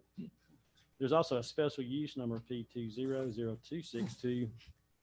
This is to allow the applicant for outdoor storage associated with the Stone Store. We'll go ahead and take testimony on both of those at one time, and then the votes will be separate. Thank you, Mr. Chairman, Commissioners. Again, this is P20-0261 and special use P20-0262, Fred Gunner Property LLC. Again, just north of Walkersville on 441. This is the proposed new parcel. As outlined, it's a portion of 17AB and 001. It's currently zoned industrial on this portion and OIP at this location. And again, it's in the Civic Center character area adjacent to suburban neighborhood. And the rezone request is to rezone the property from OIP and industrial to B2 in order to construct a new location for the Stone Store. The applicant is requesting again a special use for the outdoor storage associated with the stone store. This is the concept plan that you have in your packets and a zoomed in version of that. The architectural representative images submitted. And staff recommendation is for approval, conditional approval with 5 conditions. Number 1, 2, and 3 are standard conditions. Number 4, no delivery truck shall operate on the site nor dumpster pickup or emptying occur between the hours of 11 p.m. and 7 a.m. on any day of the week. And number 5, no outdoor sound amplification shall occur on the site. The Planning Commission recommended denial.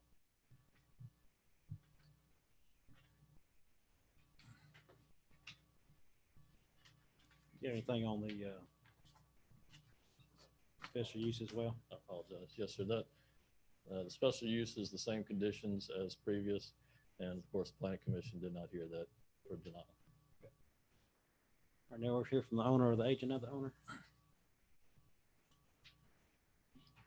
Thank you, Mr. Chairman. My name is Scott Haynes. I work for WA Engineering, a landscape architect. I reside here in the county.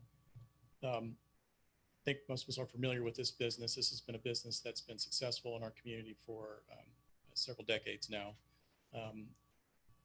They have done well for themselves, and the market has proven them to be a valuable asset to our community. But I think there is, in their current location, a potential for improvement. And so we believe that this proposal before you tonight is an opportunity for that. The proposed plan that we have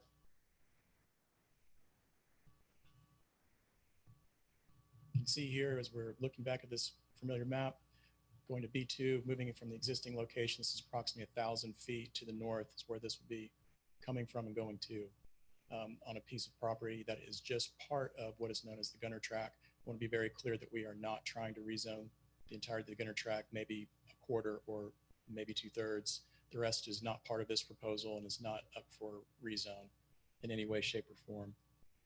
I'd really like to spend majority of the time here talking about some of the things that I heard from the Planning Commission and from residents. This is the plan that's in your packet currently as it exists as we proposed. You can see there's a buffer shown in the bottom part. That's the east, but planned south against the Chadwick Drive there. What we're showing is planting in the hole where there's very sparse existing vegetation today. Within that area, though, of existing vegetation, there is an existing berm and trees, and we're simply filling that hole so that it would block view from Chadwick Drive. I want to address 4 major things that I heard as concerns with regards to this proposal. First is dealing with the architecture. We heard concerns that there was thought we were going to be using metal cladding on the building. That is not the case. We'll be using no metal. It'll be all, as you see, wood, masonry, cementitious type siding, board and batten, but no metal cladding whatsoever. I think this was a concern raised on the shed, which is the building not shown in this picture, but to the it would be to the south of the building on the plan. You can see there the small shed that's just to the left of the main building. Again, that would be board and batten, not metal clad. Noise is probably one of the biggest concerns that we've heard with this proposal. We have here some language similar to what we'd offered in the last application, and we put this before you to try and as our attempt to effectively mitigate noise. I think there's a concern, understandably, about noise. I mean, we have trucks and things of that nature operating on this site, but I do want to remind everybody this has been going on 1,000 feet from this location for nearly 2 decades. We've not seen any kind of code enforcement violations for noise or any complaints. What we're offering here is an actual effective way to deal with sound mitigation. I've had the opportunity to work with sound engineers in other projects, and through those experiences, I've learned that effectively mitigating sound means using walls, less vegetation and walls. It's a line of sight type thing. What we're proposing here is a product called Simtech. It is a fence like you see here, very durable. And if you can see, I'm sorry, the text is small, but what I've highlighted in that red box says blocks 98% of direct sound. What we're showing here in this section, let me go back one more for you. The line in blue is the 6-foot fence that would be on top of the bins. Those are the bins that you see today in front of the store that hold material. They're approximately 4 feet tall now. We would be placing the fence 6 feet on top of those bins. So effectively creating about a 12-foot tall barrier between the base elevation, between those bins and the top of the fence. And then those bins, as you move to the left there, this line goes red.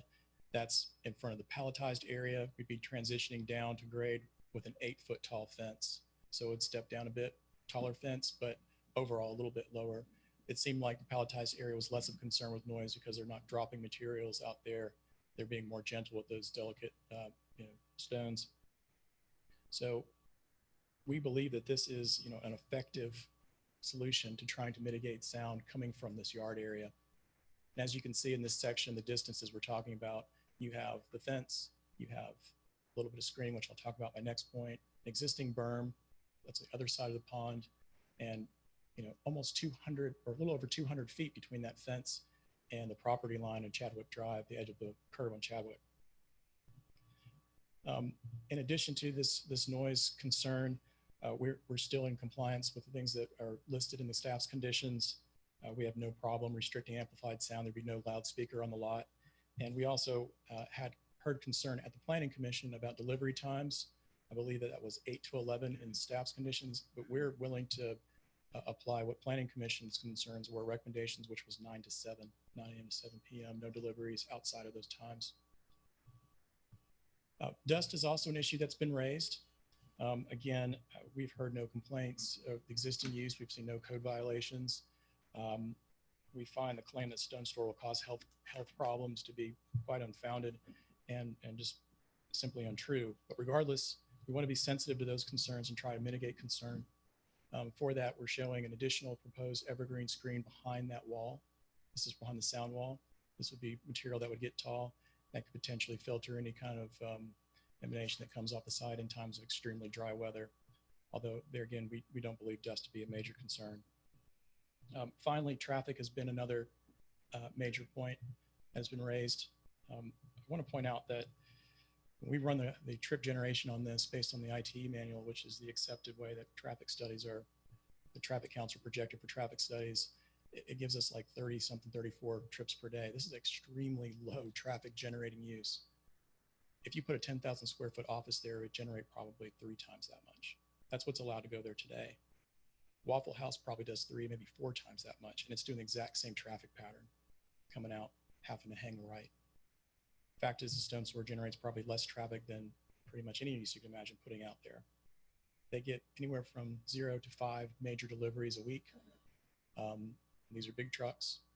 And although the ITE manual estimates around mid-30s for traffic generation, speaking with the owner, Mickey, who will come up and talk in a bit, that number is probably more around 40 or 50 because they're a successful business and they do a lot of good business. Even at that, that's an extremely low number. The concern being big trucks is dangerous. I think all of us have probably pulled a trailer from time and again. I think you all know in doing that it's not exactly risky driving when you're pulling a big trailer or a truck that's laden with material. You're not trying to shoot the gap or you're not trying to be aggressive. You're waiting for ample time to make your movements and you're waiting.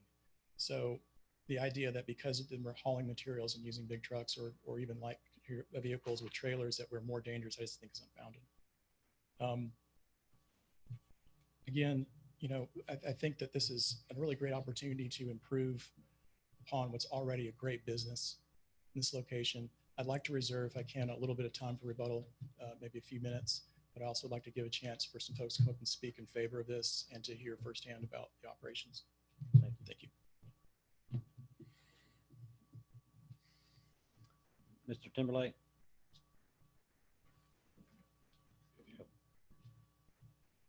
Well, thank y'all for letting me come speak today.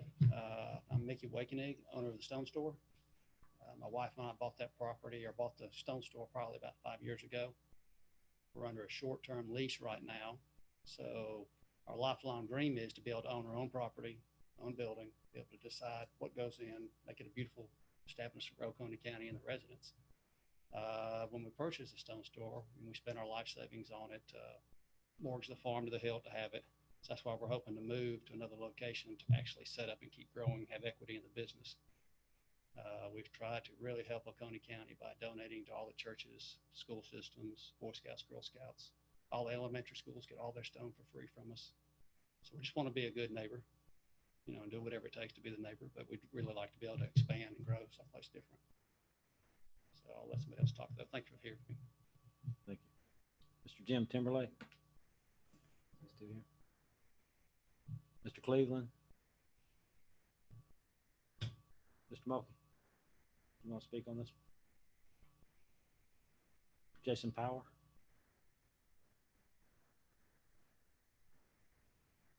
Good evening, gentlemen. How are y'all? Good. Good. Good. Thank y'all for having us here. I just wanted to speak in favor of the Stone Store relocation. Mr. Mulkey is a good neighbor for Oconee County, and he, as you can see by his work he has done in the past, when he does something, he does it right. And so I feel confident that he will do right again. And he, like I said, he's just a good neighbor to this county. So I just would like to speak in favor of this. I'm also a customer of the Stone Store. I would hate to see them relocate. And I think that this is a way to keep a good company here in the county, and would appreciate y'all moving in favor of this. Thank you. Thank you. Chip Pettigrew.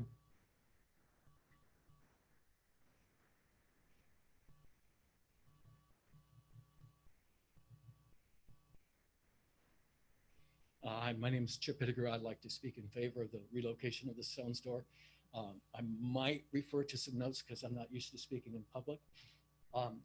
My wife and I have lived in Oconee County for 33 years. We raised our 3 sons here, and we now have grandkids that live here in the county and are going to school. And we really want this to continue to be a great county for our family to live in. I have been neighbors with the Stone Store for over 20 years. I own the large office building that's immediately adjacent to the Stone Store.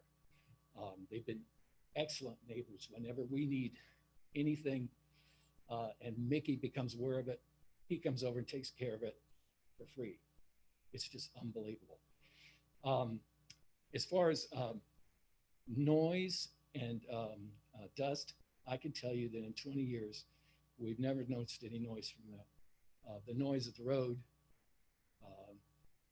is road noise, and above that road noise, we've never heard any other additional noise. Also, we have sensitive equipment in the office building. There's a print shop there, and that's very sensitive to dust, and we've never had any complaints in 20 years for dust. I'd like to say that it's my understanding that they've outgrown their current space.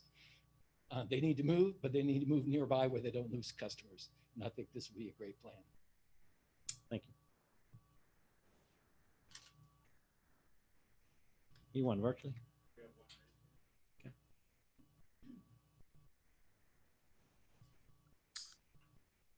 My name is Dee Dee Risher. I spoke previously. My family and I have been residents of Oconee County for the last 15 years. We are also customers of the Stone Store. We feel like their business and their work ethic in regards to the services that they provide free of charge to schools and other operations is invaluable to this county, and it would be a mistake for Oconee to allow them to relocate to an area outside of the county rather than keeping it in the county close to their existing property, with the opportunity of losing their revenue as well as their dedication to business. Thank you. Thank you. Any other raised hands? Thank you.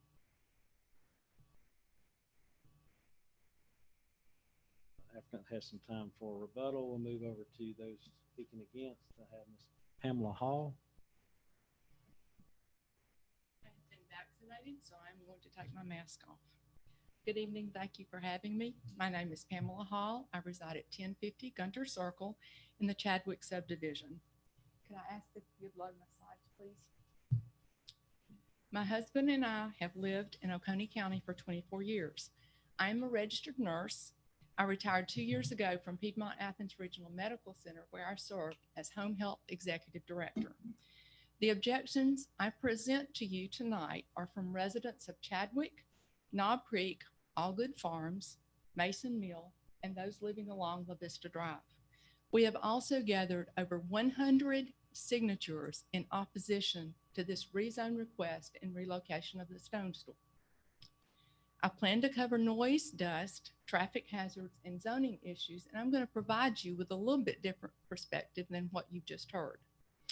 The information I will give you comes from experts that I have read and researched in over 30 publications, and including government publications, as well as experts in their field. I'm going to refer to the property in question as the proposed Stone Store site or the site. This property, along with this parcel adjacent to La Vista, was previously zoned AR. In 2009, a request was submitted to rezone it to B2. Following an executive session by the board, they voted to deny that request and rezone it to OIP. This decision was made specifically to protect the surrounding neighborhoods and reduce the impact on traffic. Let me be clear, our neighborhoods are not opposed to Oconee Mercantile, nor of development at this site. But what we are adamantly opposed to is a rezone that would allow for more liberal uses of property adjacent to the Chadwick subdivision, or one that increases our traffic hazards. Let's look at the impact of just moving it 4 doors down. Mr. Hale has already talked about his house, the topography behind it. His house is actually 600 feet away from the current Stone Store. And he's talked about that natural topography that sits there. If the Stone Store relocates 1,100 feet north, the closest home will now sit only 300 feet away. Currently, the Stone Store cannot be seen by any Chadwick resident. Most of that area, again, provides the buffer between our neighborhood, but it is the topography that provides the greatest noise reduction for us. Now let's look at some of the Stone Store pictures. Anyone who has driven by this store knows that the storage bins are unsightly. Understandably, Mr. Mulkey does not want that view in front of his development. So instead, he is proposing to move it right in front of our neighborhood. To meet code, the stone yard must be located behind the back of the proposed site and in view of several Chadwick homes. Actually, the site plan does not call for any additional buffering material to separate the proposed site from an adjacent residential property. The natural vegetation there is mostly deciduous, so we do not believe it would meet the buffer code. Moving the Stone Store 1,100 feet north and in closer proximity to us will also increase the noise level. That buffer I described that Mr. Hale has shown you provides a significant natural barrier because of the elevation and topography in that area. On this slide, I provided you with some examples of the types of equipment that are used at the Stone Store, along with the decibel levels that they produce.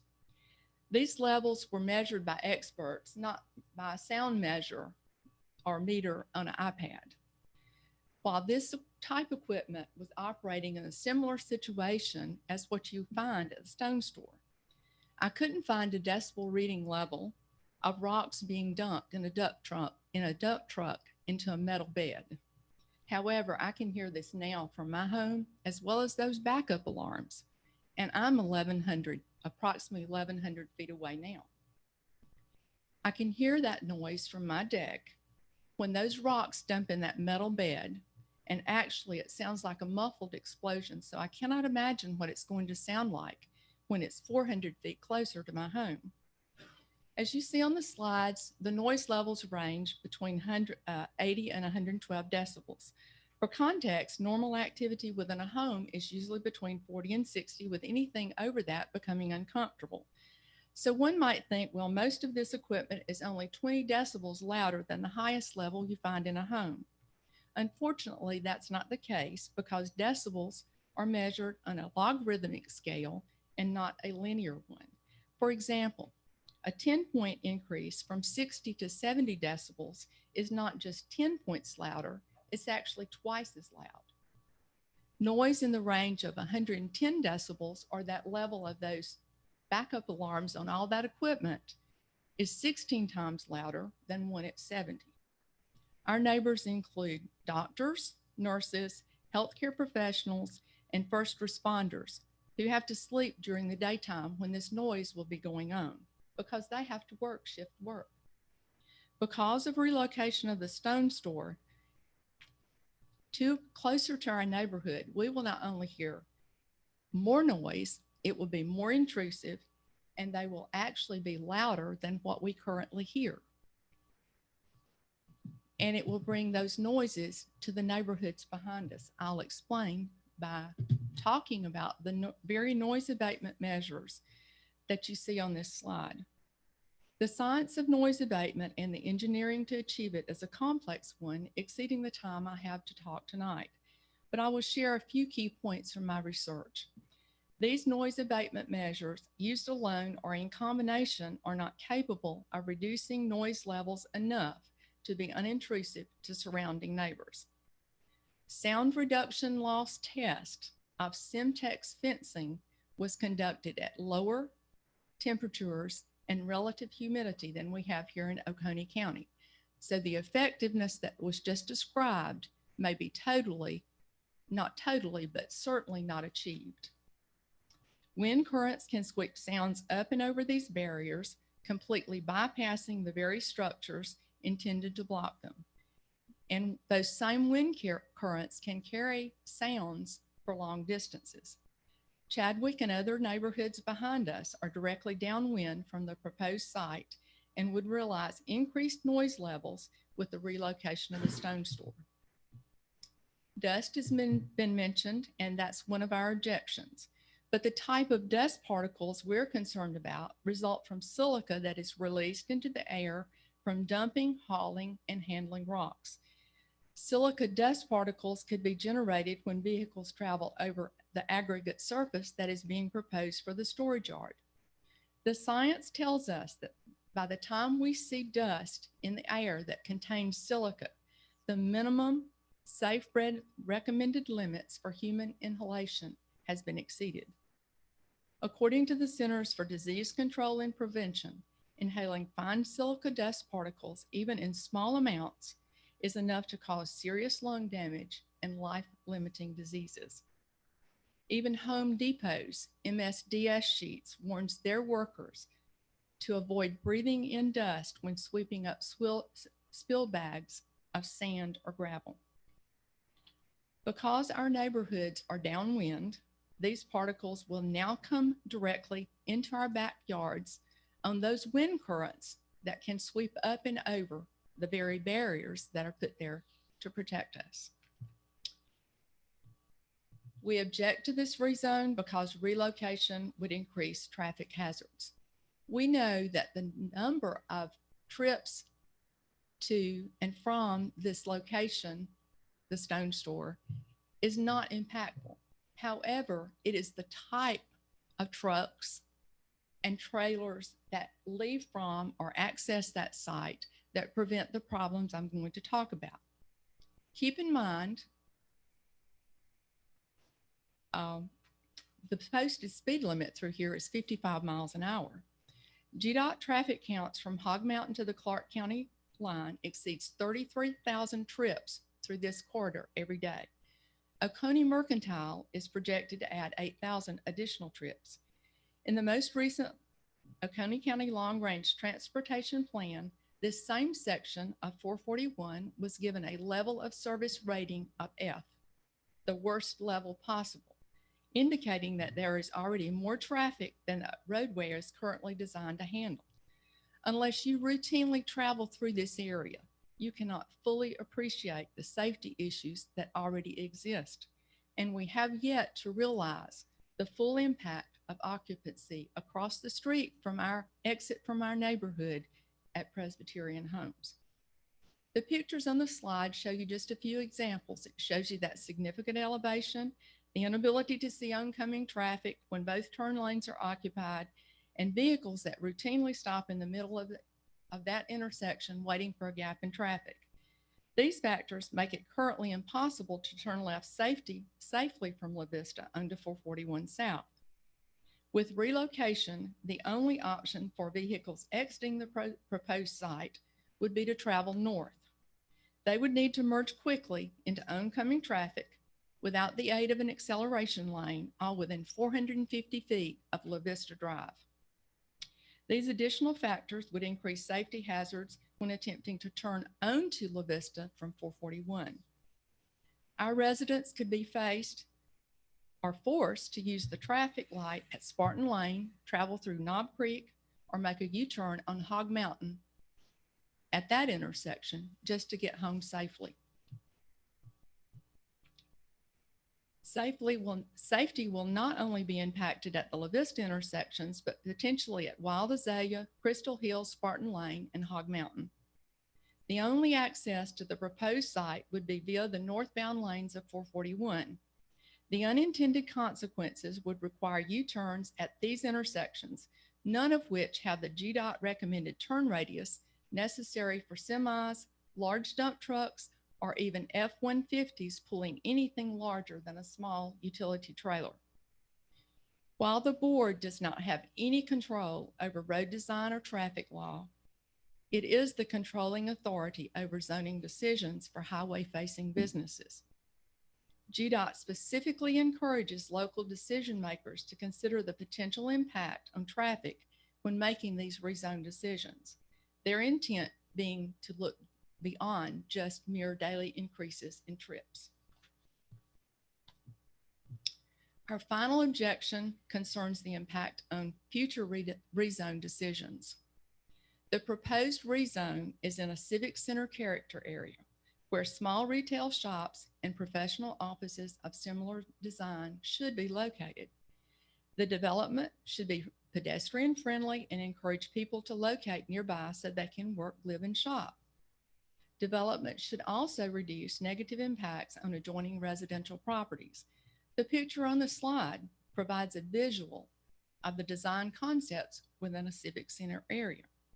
So how does an operation like the Stone Store with outside storage barns fit within a civic center character area?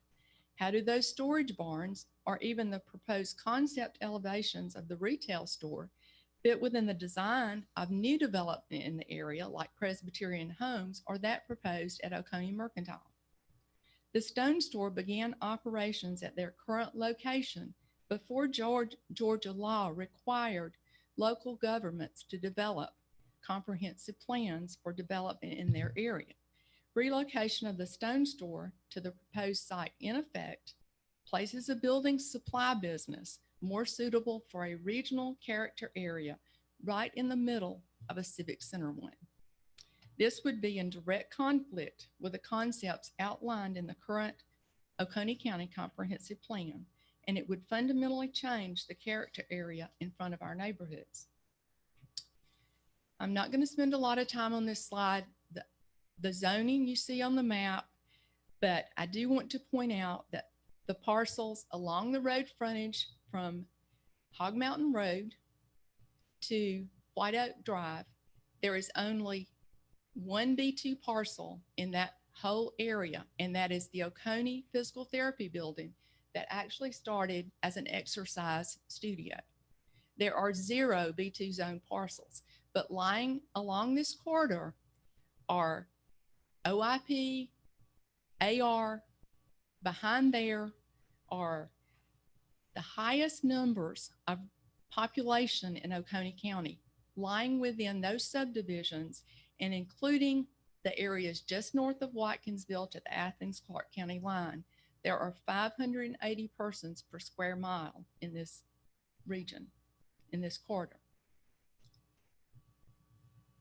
The request for rezone of this site is a pretty aggressive one. Approval would, in essence, leapfrog over two more restrictive zoning categories, plus add a special use permit. If the Stone Store relocates to the proposed site, the adjacent parcel would likely become undesirable for development as OIP. In this picture, I show a row of dominoes about to be toppled. There's no doubt the undeveloped properties along 441 North are prime commercial real estate. So imagine each one of those dominoes is one of those tracks. The first one gets tipped over tonight with the approval of the relocation of the Stone Store. Will the corner lot, now zoned OIP, be the next one? What happens to the other tracks north of La Vista in the weeks or months to come? Will they be one of those dominoes that gets tipped over and you get an aggressive rezone request for one of those? Fundamentally, you're changing the character of 580 residents per square mile if you approve this rezone potentially tonight, because a dangerous precedent would be set that would be probably unintended. We don't want the Stone Store to leave Oconee County. We've all shopped there. We believe he's a good business. But what we don't want is something, a business in front of our neighborhood that not only negatively impacts us, but it sets the precedent for unintended future rezone requests to be aggressive as well. So in closing, for most people, a house is their largest single investment. We were attracted to Oconee County by the excellent schools, the character of the community, and the nearby amenities. Tonight, I ask you to put yourselves in the shoes of residents who would face increased noise, dust, and traffic hazards if this rezone is approved. Put yourselves in the shoes of parents concerned about their inexperienced student drivers who would now be faced with those U-turns, those traffic safety hazards created by trucks pulling out without an acceleration lane as they travel to their nearby school. If you would not want this type of business at the entrance of your neighborhood or experience the things I have described tonight, then please deny this request. There are better options for relocation of the Stone Store, and they are in Oconee County. They would allow Mr. Mulkey to retain his lease income and meet the needs of the Stone Store owner to stay in the general area. And they are available and in locations that would not have the impacts that I have described tonight. We recognize the rights of Mr. Mulkey to develop the property bordering our neighborhoods. We believe he can still exercise those rights and have an acceptable economic gain through development as OIP. I mentioned in my opening remarks, this site and the one adjacent to it was rezoned OIP in 2009, specifically to protect the surrounding neighborhoods and reduce the impact on traffic. So I have to ask in all honesty, what has changed since then that would make it a fit to rezone this tract to B2 now? Traffic has gotten much worse, and the safety hazards will increase by offloading the types of large trucks and homeowners pulling trailers onto a highway with 55-mile-an-hour speed limits and no acceleration lane and no other access except to turn at Hog Mountain Road to get to it, or no other access or no other ability to go back south without turning at one of those other intersections to make a U-turn. Further, our neighborhoods will be negatively impacted more so than than by the development that was proposed back in 2009. So on behalf of my neighborhood, Knob Creek, All Good Farms, Mason Mill, and the homeowners along La Vista, I beg you, I implore you to not change the character of our neighborhood, to not increase the already difficult time we just have getting into our neighborhood now because of those hazards at La Vista. That will only increase by relocating a commercial building product business so close to a neighborhood without any traffic light access as they currently have. I ask you to deny this request for rezone of this property, leave it OIP, and not change it to B2 or add a special use permit. Thank you so much for your time and attention. Thank you. Steve Bolin.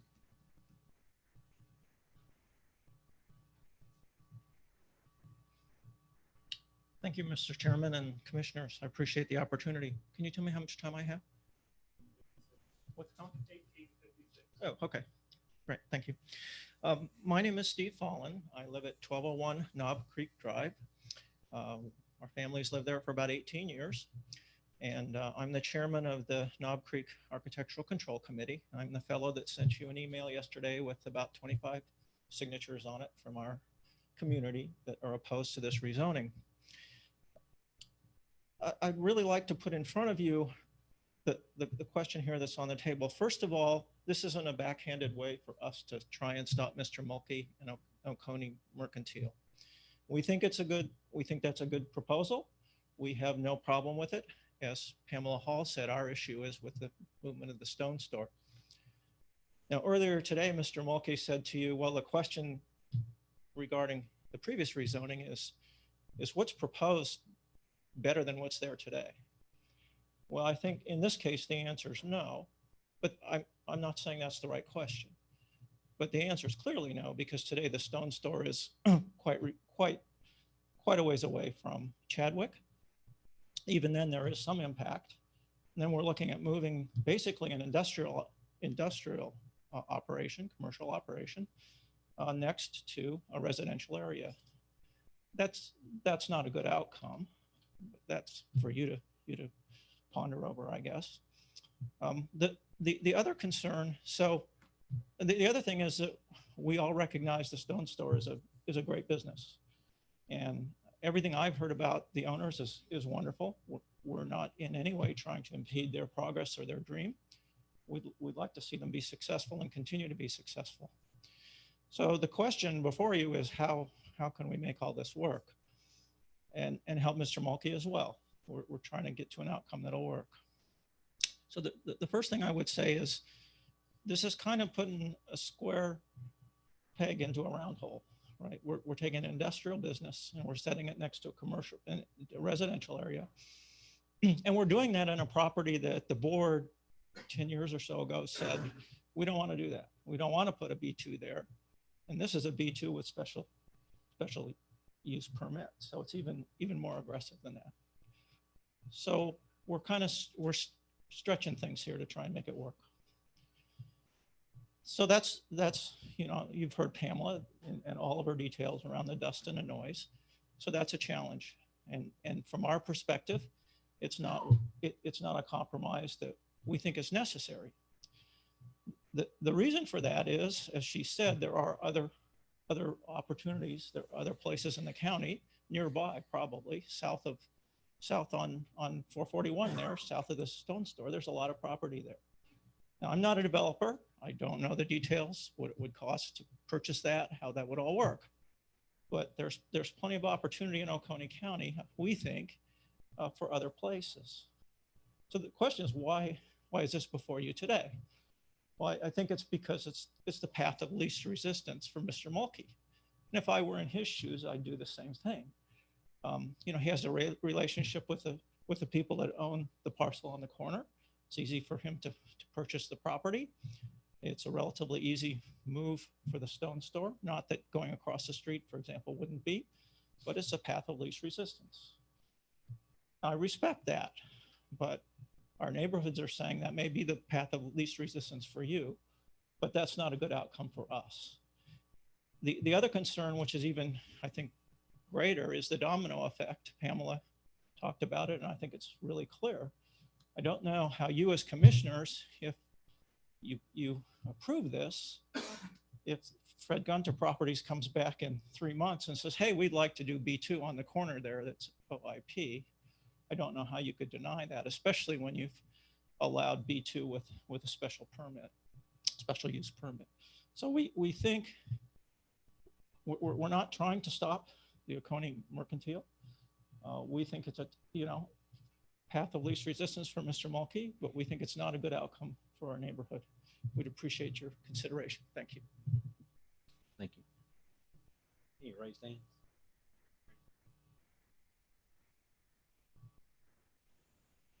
Open up for any rebuttal.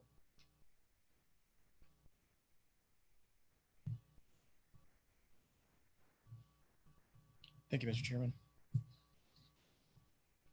I just want to touch on some of the things that I heard and both Ms. Hall and Mr. Van's comments.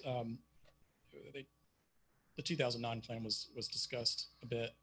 To compare one B2 land development type use to another is really, it's not apples to apples. That use had a large grocer in it, strip mall type development. It did generate a lot of traffic there. It was a larger, more intense use. And so it was understandable when it was denied. To say that this is a B2, it's on scale with that, I think is just not a comparable example. And if traffic was one of the things that was pointed out as a concern of why that was turned down, then this use is great for that, because this is probably the lowest generating traffic count use. As I mentioned in my earlier comments, then you could get out of even office, which is allowed there today. There's been talk about the danger of the U-turn there at the La Vista intersection. The fact is that oftentimes GDOT will push us towards directing traffic to U-turns like that because they are a simpler movement. It's not comparable to say it's hard to get out on La Vista to talk about that type of traffic movement compared to having to go and take a U-turn at that same intersection. When you're coming across La Vista, you're having to look down for north coming traffic, and you're also having to look at traffic coming south and making sure no one's breaking the rules at Pres Homes. And you have to do all those things simultaneously when you make your movement. Whereas when you do a U-turn, you're coming out, you're looking one direction as traffic's coming, you negotiate that, come to your U-turn, you negotiate the traffic coming from the other direction then. So there's much less operation involved. And we see this on several projects that sometimes they force us into U-turn situations for that very reason. Again, the trucks, like I made the point in my earlier comments, just don't believe that trucks are the most dangerous type of traffic out there. I think fast cars, people trying to accelerate into traffic unnecessarily is what causes accidents, not necessarily trucks who are being overly cautious because of their loads. And oftentimes guys who spend a lot of time, or ladies that spend a lot of time behind the wheel and are better drivers than most of us to begin with. There was concern about lack of planting on the prior plan. As I showed in my plan tonight, we are proposing additional plantings along the back of that fence in addition to the fence. I think this sufficiently screens the yard, not just for sound, but just for sight as well. There are potentially some unsightly things that happen on the current site today. Part of the good parts of this plan is that we are taking the best parts of stone sort, putting them forward, and taking the things that, like the yard, the lay down yard, and trying to tuck it in behind the building, trying to tuck it in the trees, screen it adequately. So instead of seeing a stone yard at the intersection of Hog Mountain and 441, now you see a nice display area, a nice building. You don't see the other things that were pointed out in the picture. And it's a new operation, so it's going to have the opportunity to be a much more tidier type of operation. There was just concern about the use of Civic Center as the future land use. Just quoting directly from what was written in the report from staff, I mean, that allows for consumer-based commercial establishments that offer goods and services to the residents of the county. That was part of the staff report that says it is in conformance with the future land use. The domino effect that's also mentioned about zoning, I think we all know that, every time you have a zoning category, there is a slight potential that there is a possibility for increasing the likelihood of another parcel next to it to happen. But we also know that we have conditional zoning in this county and a board that you all sit on and preside over that makes those decisions. Again, those are case by case basis in this county. They're conditional plans. So it's not like B2 goes down this property and there's instantly this it has to be approved next door. That's just not how it happens. I think we all know that. And the unlikelihood of that actually happening on Gunter. This is a circumstance where we have a use that is potentially allowed to improve. It is on the heels of another improvement on the mercantile. These things have a bit of symbiosis between them. They work together, and there's an opportunity here which makes this situation special. This is by no means introducing a new B2 use that is not anywhere near this location to start inhabiting this location. It's 1,000 or 1,100 feet away currently. So to say that it's going to change the character of the area is just untrue. It's there now. It's been in operation there for 20 years. So I don't agree with the arguments that this is going to be a huge detrimental effect. It is there now. I respect all the comments. I understand there's concerns. We want to do what we can to mitigate those concerns in real ways. We think the sound wall that we're presenting tonight, I mean, I can't argue against humidity and wind gusts and things like that. Although I think that the evidence in that was lacking this evening, I can't argue against it because I don't have that data. But I do know in past experience that these types of applications have been effective in mitigating sound. And not to mention there is a traffic thoroughfare in front of this store that, using the numbers that were thrown there today, 33,000 trips per day. That's a lot of noise in itself. So to point to the stone store to say it's this large generator of noise and an otherwise tranquil setting is just not the case. There's a good bit of road noise there now. It was also said we had 8,000 trips today. It's 34 to 50, depending on you're using the ITE generation from our report or from Mr. Mickey's real experience on the site. So thank you for the chance to respond to these comments. I'd be happy to answer any questions that you have. Thank you. Thank you. All right, with that, we'll go ahead and close public comments at this time and open up to any questions from commissioners.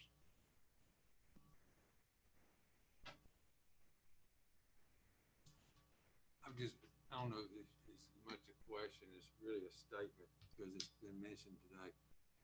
You know, the 2009 vote I took part in, and it was, and I'll say this for the record, it was to protect the neighborhoods. You can't, I don't think you can say anything other than that. Otherwise, we'd have done B2 and been done with it. But we didn't. We did OIP to give the owner something to market. This is difficult for me because I do believe that the stone store is a good business. I think the mercantile is a good project. But I do think the county has tried to protect the homeowners and has a history of it. I voted to have an OIP, not to piecemeal it. So that I say that. The other thing I would leave is I talked with the chairman today about, or yesterday about La Vista. Regardless of what may happen by vote tonight, La Vista is a 900-pound gorilla along that road. It is a place where, and the reason I say this stuff, because I don't want anybody to make light of La Vista in that intersection. Anybody, whether you're doing a U-turn or you try to get across La Vista, you better not hesitate. You better make sure you're doing what you ought to do. So I don't want anybody to lighten that intersection. I've sat out there many a time back in that 08, and actually it wasn't, we dealt with that Gunner property for probably a year and a half before we did that vote. So whatever happens, whatever changes, the county, I think, is going to have to work with the state to try to get some improvements in there before we do have some real serious issues. So anyway, I just want folks to understand, again, when you're here long enough, you may have had votes 12 years ago. So, and I know what my vote was, and it was to protect the neighborhood. So, enough said. You pull the conditions back up.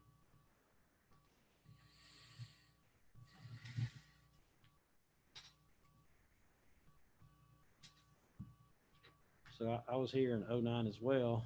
And it was my first meeting as a commissioner when that one came up. And there were a lot more people here than here that night than there are tonight. There's also a long history there with a lawsuit. I think it was denied originally, got kicked to the court system, and they sent it back to us so there was a representation, if I remember correctly, of trying to go to B2, and the compromise was just go OIP without a site plan, because we didn't know what was going to happen there. And it was pretty intense use, and I do think that was the right decision. I guess another thing that's happened so I came on in '09, so I'm not sure I saw the same presentation as Chuck about the back part of that property behind Waffle House and the Stone Store now is being undevelopable. But I do know we had somebody figure out a way to develop it since that time. And so there's the intents of the use in that area is definitely dropping. So I just want to say that as far as the history of it. So I do remember those days, that night, very well. I still have chills when I think about it.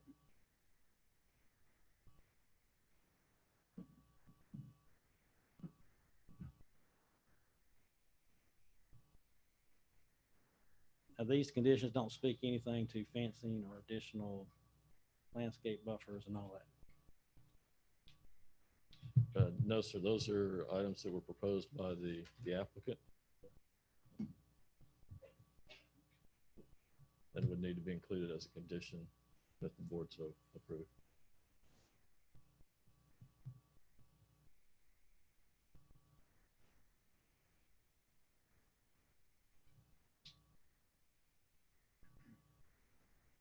I've got a question for Mr. Mulkey, or maybe the current operator, maybe both of you. I know some of the concerns was the dust mitigation in the gravel area, and then also the backup alarms. And my question is there some kind of a application of something that can mitigate the dust in the gravel area? And then is there a requirement in the loading area that you have the backup alarms operating at all times? I'll invite Nikki up here to opine on the operations a little bit. He and I talked about the backup alarms a little bit. Those devices, those safety devices seem to come standard on the equipment when you purchase it, the loaders. Right, I'm not sure insurance will let us take them off safety-wise. So we'll only have 2 machines, backup alarms. None of the trucks will have the alarms on them in there. At the site we have now, we have an alarm system. When somebody comes in our driveway and goes on our scales, it beeps real loud. We're going to do away with that on the new site, so they won't have those. So you only have 2 loaders that'll have the backup alarms on. And we can probably try to tone those down a little bit, but I think for insurance reasons, we still have to have those on there. Well, I do know that there is equipment with silencers that's in the cab of the machine, and is there for a reason, and you can silence them on the newer machines. So. And if we can do it legally, we'd be glad to do it, but I just don't want to step on anybody's toes and take them off and somebody come in and say you don't have backup alarms. But I think that would be, a possible consideration for the neighbors and not have to hear those backup alarms if that could be done. Right. And if we could do it legally, we'd be glad to do that. No problem at all. Okay. How about the mitigation of the gravel area? We should have less dust because we have more concrete on the site. Right now, all the back portion is all gravel, but most in front of all our bins now are going to be all gravel. Concrete, and inside the bins is going to be concrete naturally. We should probably have at least 60% more concrete than we do now at this location. And the dust isn't really that bad, except, sometimes in July or August, we'll get a little dust going on. But usually with the trees around the buffers and the buffer we're talking about with the Leland cypress in the background should eliminate most of that dust. We're getting 300 or 400 feet across the property, I would think. Is there anything that you know of in your experience?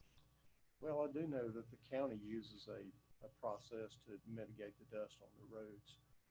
And it's very effective.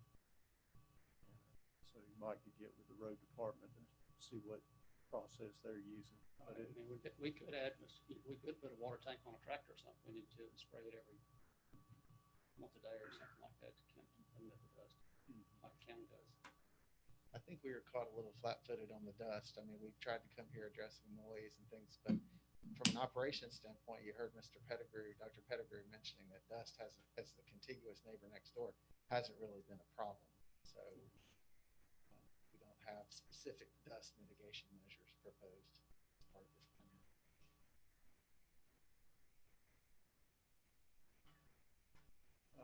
And I guess the other question would be on your wall construction. If you did a 6-foot tall wall, in addition, also additional trees, as you suggested. So that would have to be an additional condition. So. Right, we're going to plan that, and we're actually going to have 2 barriers, because behind the actual bins, they're going to have that noise barrier, which will catch dust and bushes. And then on that berm behind, on the very back of the property, there's going to be more trees, so you'll have 2 areas. There shouldn't be any reason else, nobody should ever be able to see the property once all that's done. In the bins today, there's no buffers behind them currently. There's some chain link fence that's kind of not such good shape. But as mentioned, we've got the 6-foot tall fence on top of the bins behind it. And then when the bins stop, we're going to an 8-foot Semtech fence with arborvitae planted.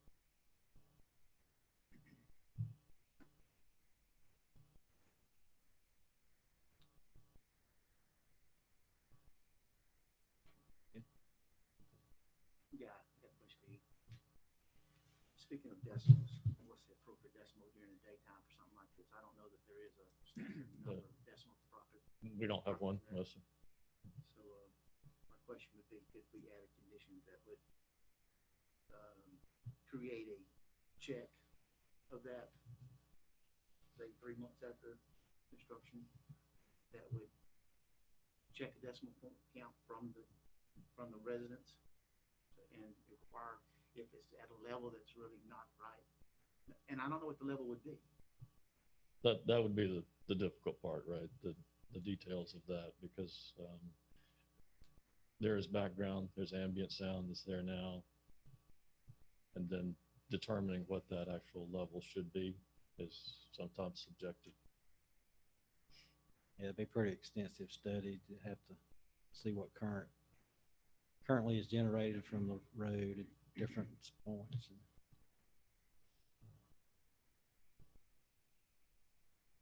I don't know if we could accomplish that through a condition.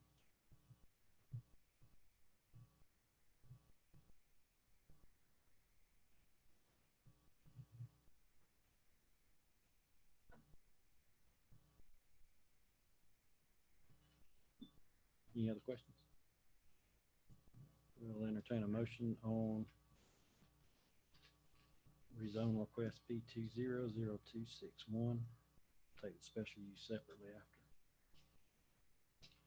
I make a motion to approve rezone P20-0261 with 5 conditions plus 1 additional condition.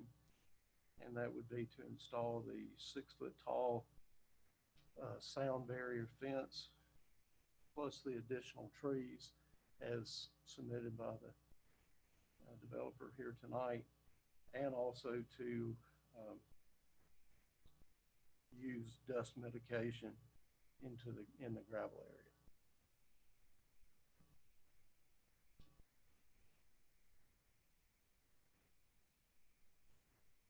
That's sufficient information on the condition. You can. We have a motion for rezone number P200261. This will be a total of 6 conditions. The 6th one added to match the plan submitted by the applicant for additional fencing, and also to do dust mitigation. I second.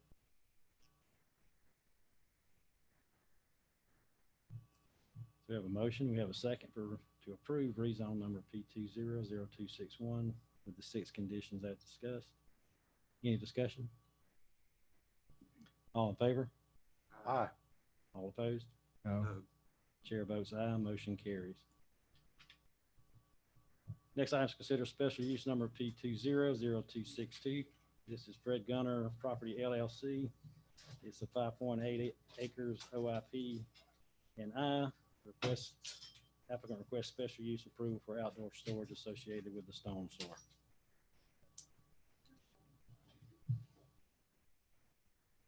I've already heard the testimony on this, so any questions or ready for a motion?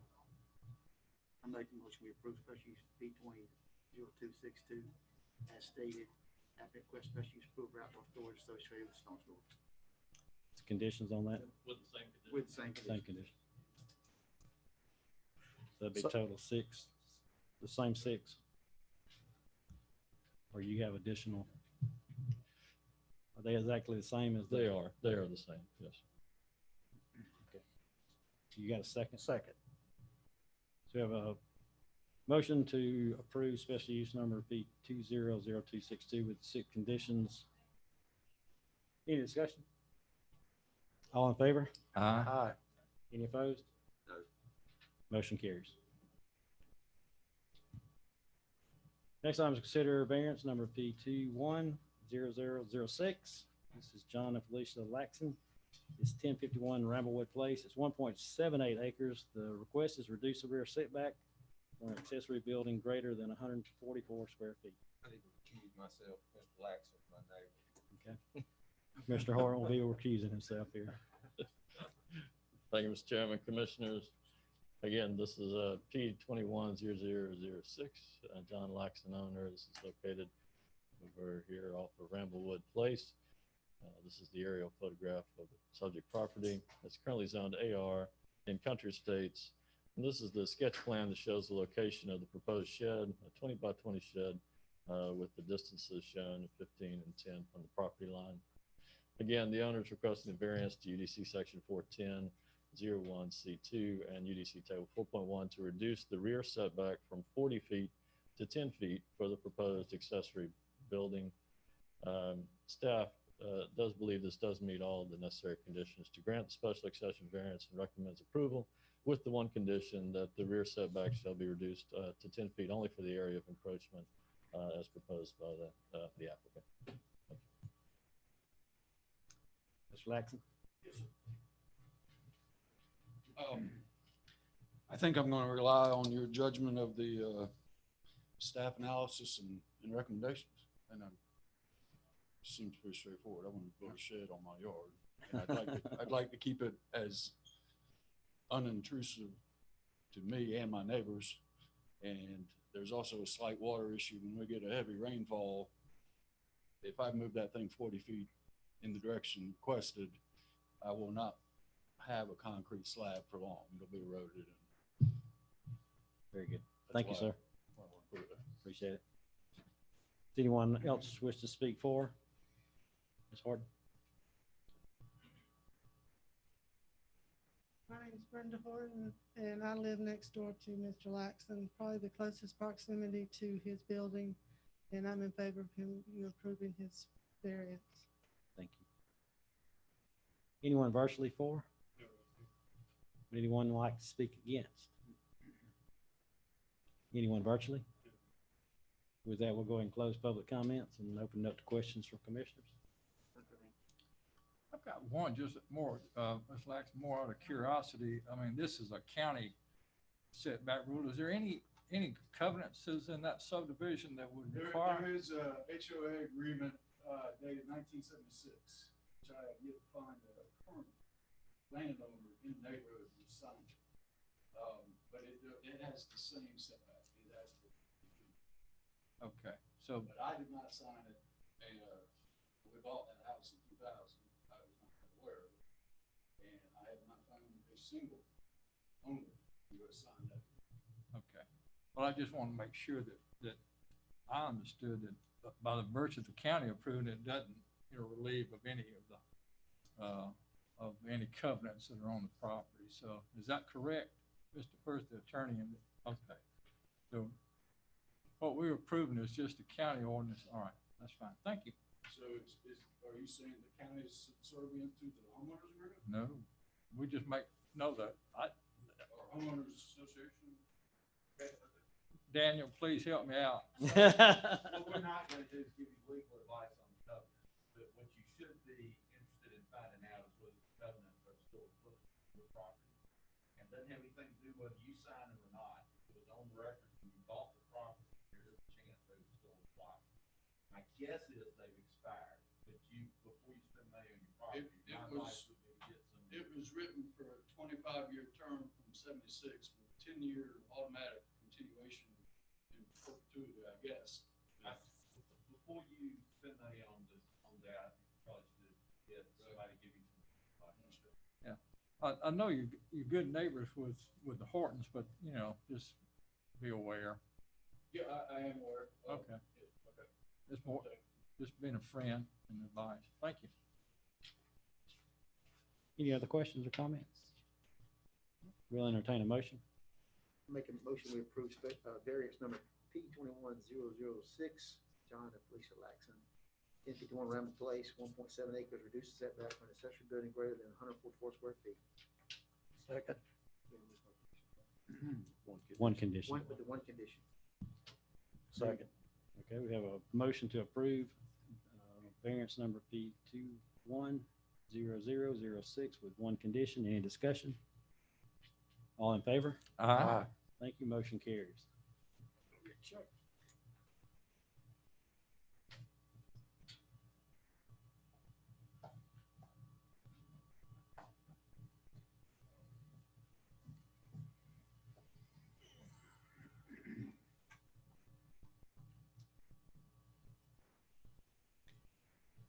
Our next item is consider one appointment for a 3-year term to the Community Mental Health Development Disabilities and Addictive Disease Community Services Board. This is to begin March 1, 2021 and to expire February 29th, 2024. Make a motion to appoint Susanna Moriarty to a 3-year term for the Community Health, Mental Health Developmental Disabilities and Addictive Disease Community Service Board to begin March 1st, 21, and expire February 29th, 24. I'll second that. Okay, we have a motion and a second. All in favor? Aye. Thank you. Motion carries. Next item is consider 2 appointments to the Board of Tax Assessors, with one appointment to begin immediately and expire March 31st, 2025, and one appointment to begin April 1st, 2021, and expire March 31st, 2027. I make a motion to appoint Harvey Trey Downs and Danny Mobley. Harvey Trey Downs, term begins immediately and expires 3/31/2025, and then Danny Mobley would be 4/1/21 to 3/31/2027. Very good. We have a motion and a second. I'll second. Now we got a motion and a second. Trying to rush y'all up here. All in favor? Aye. Thank you. Motion carries. Next item to discuss the FY21 budget amendments of the West.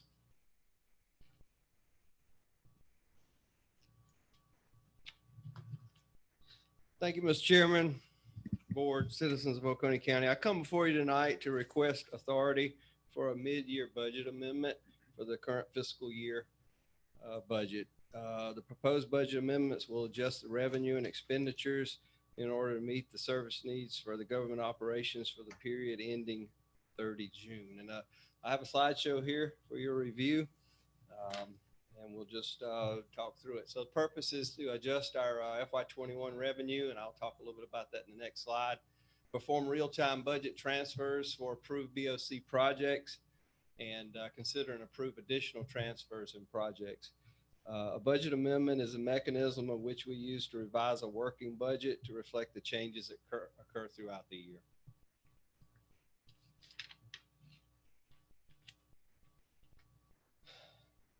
The revenue amendments that I'm requesting tonight, we received a CARES Act grant from the federal government of $1.8 $1,049,130. We received that in the fall. Thank you, sir. Local option sales tax lost 1.1 million, and real property current year 650,000. So I want to talk a little bit about each of those real quickly. CARES Act stands for Coronavirus Aid Relief Economic Security Act. That was a federal act. Georgia receives $4 billion for that, and was what we received. Local option sales tax, there was an audit of online retailers for sales tax. We received 2 adjustments in September of 413,000 and in November of 223, and we've received a 10% increase each month thereafter. And then the real property tax was Property Digest increased based on growth and was submitted after the budget process was completed. The total is around 3.4 million in revenue adjustments. So with all revenue adjustments come expenditures, and these are needs for continuity of government operations. BOC approved projects. These are projects, board, that you have seen before and voted on and approved. This is required. These amendments are required to align the funding. So once you approve a project, many times you may not know exactly what the cost is, or it may be a change order. It may come in under or over. So we're asking for alignment of those amendments. So you can see your paving projects there for Public Works. Includes your LMIG, which was a crossover for the fiscal year. Roundabouts at 3 locations in Mars Hill Phase 2. And then the price there at 1.9. Civic Center renovation and contingency, 773,000. Animal services renovations, 205. And then for project completion, an additional 96. Equity adjustment for employees, E911, computer aided dispatch, sanitation landfill improvements, which are extensive on scale, adding a cell, concrete walls and pads. And then there's the intergovernmental agreements. This is the pass-through for Board of Education on OARC and ACTS for the mid-year amendment for revenue that was passed on through them. Then Senior Center, your NRC grant exercise equipment, 31,000. That's a grant from the Northeast Georgia Regional Commission for the Senior Center. And then they also got a community block development grant of 750,000. Right now, the drawdown on that's 41,000 for design and architectural services. That project will be a multi-year project, but we have expenditures, so we need an amendment. Request for proposal RFP for the loan services and the retail right-of-way for roadside maintenance. So we had an existing contract, and we're just adjusting those contracts with the new bid. And then our family connection grant, an additional 2,000 there, and that's a shortfall from the state government. The next slide, we're going to talk a little bit about new projects, emergent requirements, things that we weren't committed to before, but emergent requirements through the year, and this is not uncommon. So we need to allocate a little bit of funding for that. And I'm going to tell you what it is and why we're doing it. So you got park security cameras for LVP Dog Park and Herman C. Michael. That exact price for those cameras, we believe, is $50,750. And that was a request by Parks for additional security. Public Works roadway beautification, $45,425. And then we have a project at Porter Creek cul-de-sac. That is a revenue expenditure item from a performance bond. I still have to have an amendment for it, and that funding will come from that performance bond. Administration professional study for $20,000. That's just a transfer between 2 departments, finance and administration. Yes, sir. What's professional study? What are you going to study? We're doing an efficiency study. For the entire county? No, sir, just for a couple of departments. Okay. Yes. In the next section there, adjustments to approved budgets. So pretty much what happened with the elections was that every possible election we could have in this year we had. And so we're requesting $86,000 overall amendment. There's an election reimbursement coming in March that we're anticipating of $26,000. And it's probably going to net out to about a 60,000 adjustment, but we'll need to adjust revenue and expenditures on that. Property and liability, health department, public works, and parks. These are insurance claims, whether it be a guardrail, a wrecked vehicle, or a flooding of an area, and you have to do some sheetrock work. 79,000 reimbursement, 61,000. So it's an outflow and inflow of insurance claims. Fleet vehicle replacements, 57,000, and those were just some a couple of additional vehicles that were ordered in accordance with our phased replacement program that we've had running for several years, keeping our fleet healthy. IT GIS aerial flyover, 28,000, and that flight has already taken place, and so we're waiting to pay the invoice, and so I'd appreciate that one. The juvenile court grant revenue on that offset some of it, so 16,000, and then personal services computers offset 17,294. So it'll be a little bit out of the operating fund, but most of that's offset by a grant. Same thing for the library. They got an ionizer grant. This is COVID related, and it had a fiber repair. So you see those numbers there, 5,800 and 10,000. Intergovernmental agreement, a program, joint governmental, indigent burial, $3,000. You know, that's just an unfortunate part of life, and so we need an adjustment there. Sanitation, scale service and supplies, 1511. And we have special grants and special revenue grants and donations. There's a lot of areas affected: date funds, CUV, animal services, public safety, and parks. These are mostly donation dollars from the generous citizens of Oconee County and surrounding counties. And so we have to adjust that revenue, and then that gets turned into expenditure. So we just like to do that at this time. And then finally, personal services. We need to adjust retiree group insurance, retirement, reallocation of our FSA, HSA funds, and an adjustment in the operations department for a total of 115. That